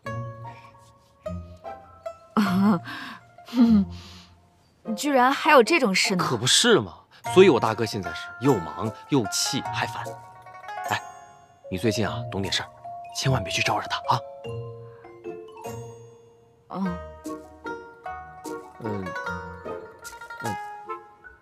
杜宾，你也别愁眉苦脸的。这样，等过了这段时间，我大哥不忙了，我帮你再问问他。咱们也可以先打听打听你哥哥的消息。如果实在是找不到，咱们两个义结金兰。我愿意当你哥哥。我在家里排行老4，上面有3个姐姐，下面有1个妹妹，我可太想要个弟弟了。沙小薇，你舅舅还等着我给他送药呢，我先走了啊。哎，不是，我这话还没说完呢。下次再说啊。不是。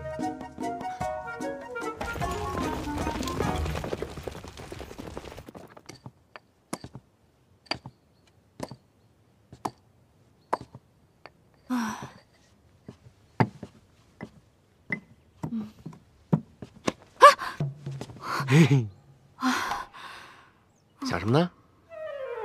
没想什么。瞎说。我这2天看你一直神色恍惚，闷闷不乐的。说说吧，想什么呢？都跟你说了，没想什么。你又在想你哥哥的事儿啊？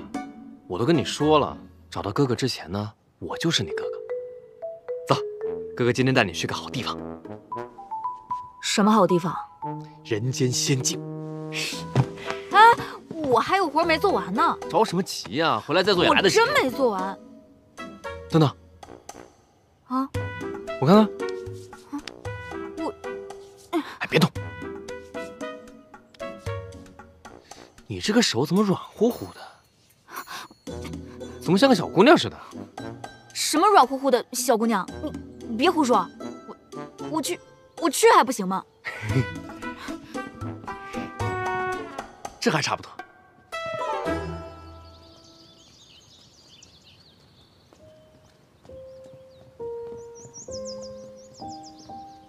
怎么样？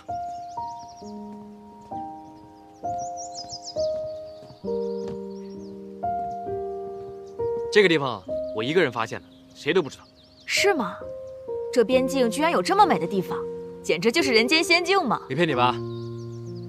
我一个人没事的时候就经常过来洗澡啊、滑水啊什么的。哎，杜宾，啊，你会不会滑水啊？不会。不会？没事啊，我教你。喂，评委，你干什么呀？滑水当然要脱衣服了。哎呀，你别脱呀！不是你怕什么？都是大老爷们儿，又没有女人在看。我可不看。对面，我扎个猛子给你看看啊！我不看。评委，你快听，是俊浩。这是有急事儿啊！杜宾，我不跟你多说了啊，对不住，等会你自己原路返回吧啊！哦，先走了。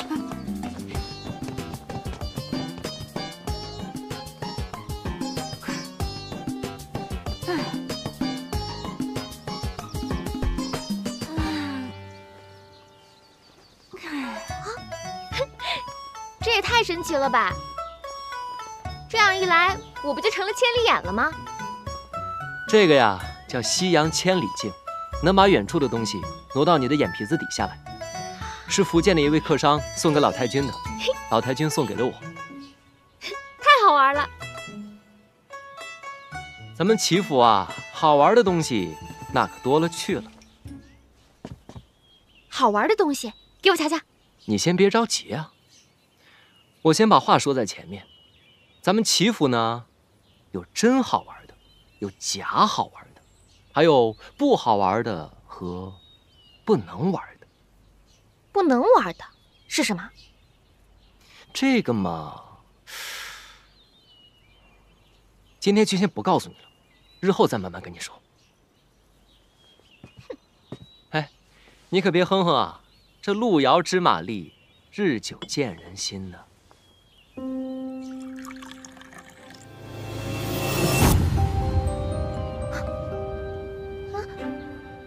天雷，你快过来看看，怎么了？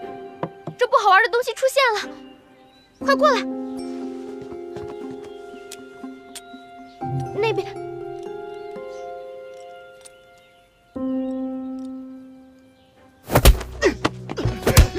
打，狠狠的打，打死他！打，往死里打！停，拉起来！小兔崽子，我看你还往哪儿跑啊？你倒是跑啊！就你这样的，也要见老太君？啊！打死你！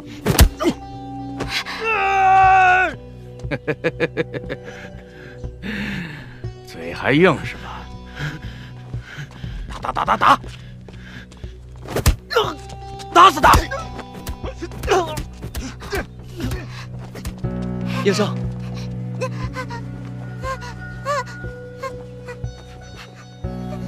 走，住手！谁呀？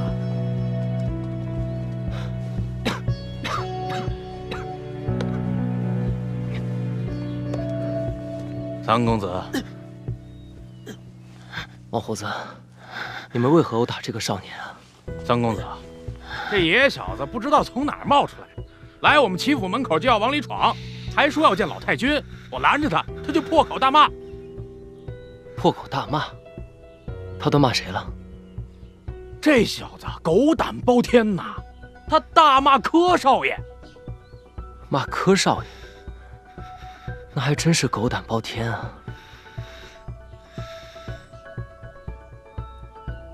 他都骂了些什么？他骂柯少爷，他骂的什么我忘了。骂的什么呀？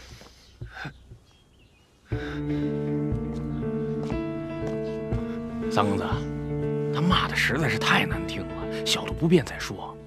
没事，不便说，那便不说了。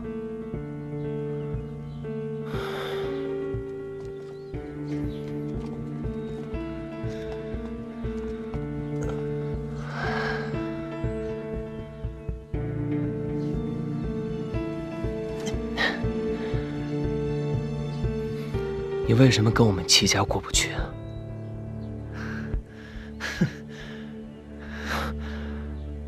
还挺拧。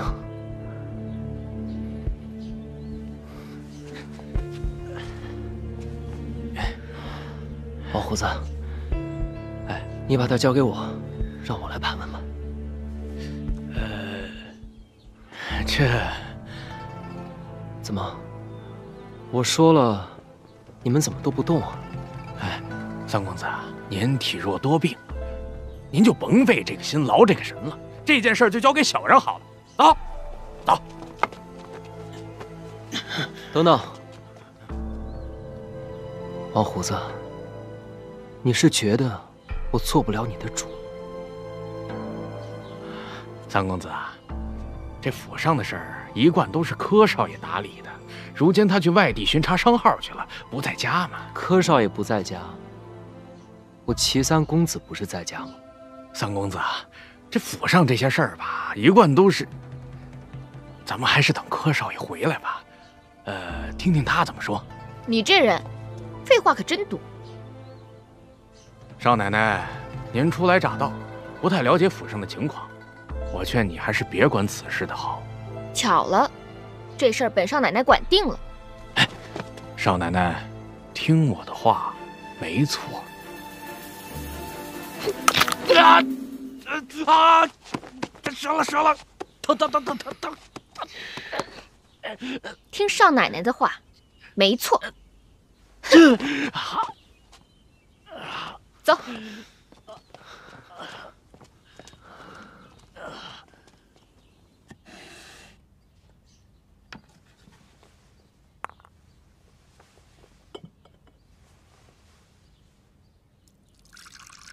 你这是什么东西啊？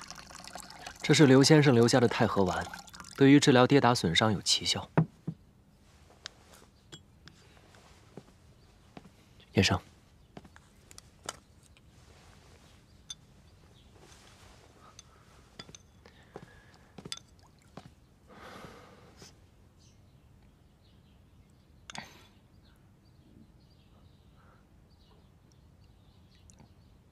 小兄弟，你叫什么名字？不必害怕，你说说你是哪里人？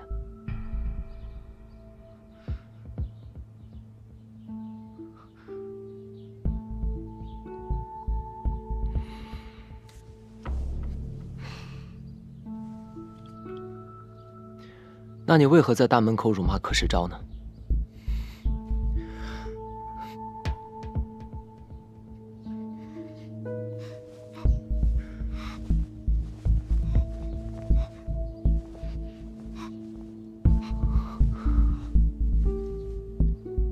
你不必害怕，这是我的书房，你尽管大胆地说。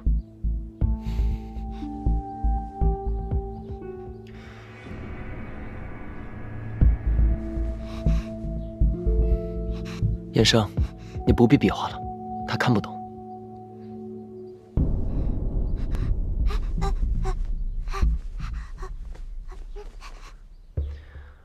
我妹妹的意思是说，她看见你在大门口被别人殴打。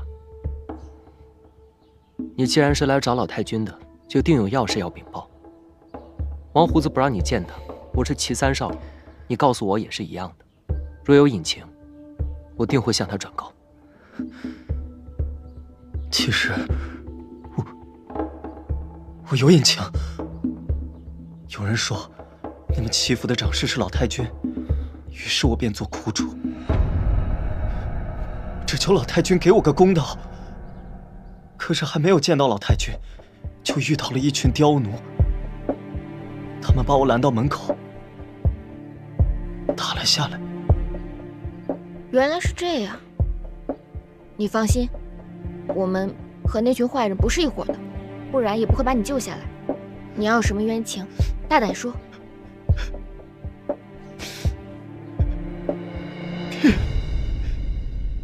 娘，你们死得好惨。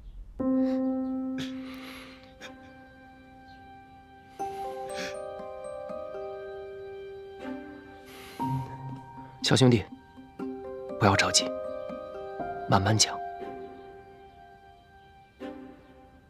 我叫季敬堂，江州人，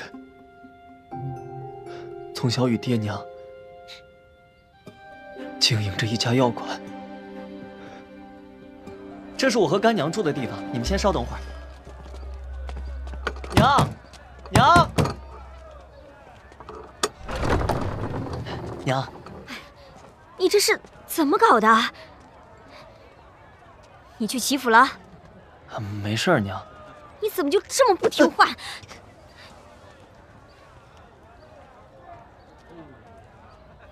这二位是？啊，这位是齐公子，这位是齐公子的夫人。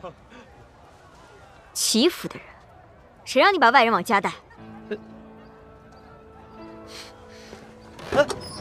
娘，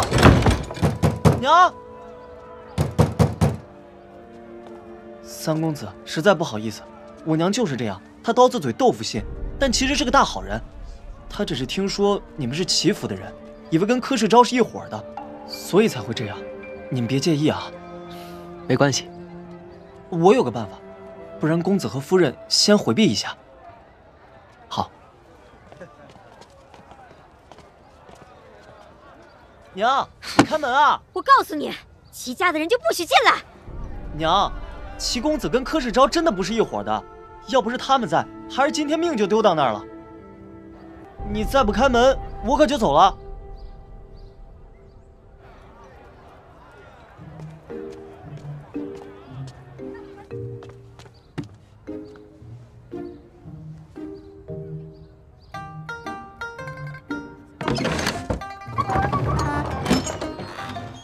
青桃，娘，哎呀，你个臭小子，吓死我了！那二位先请进吧。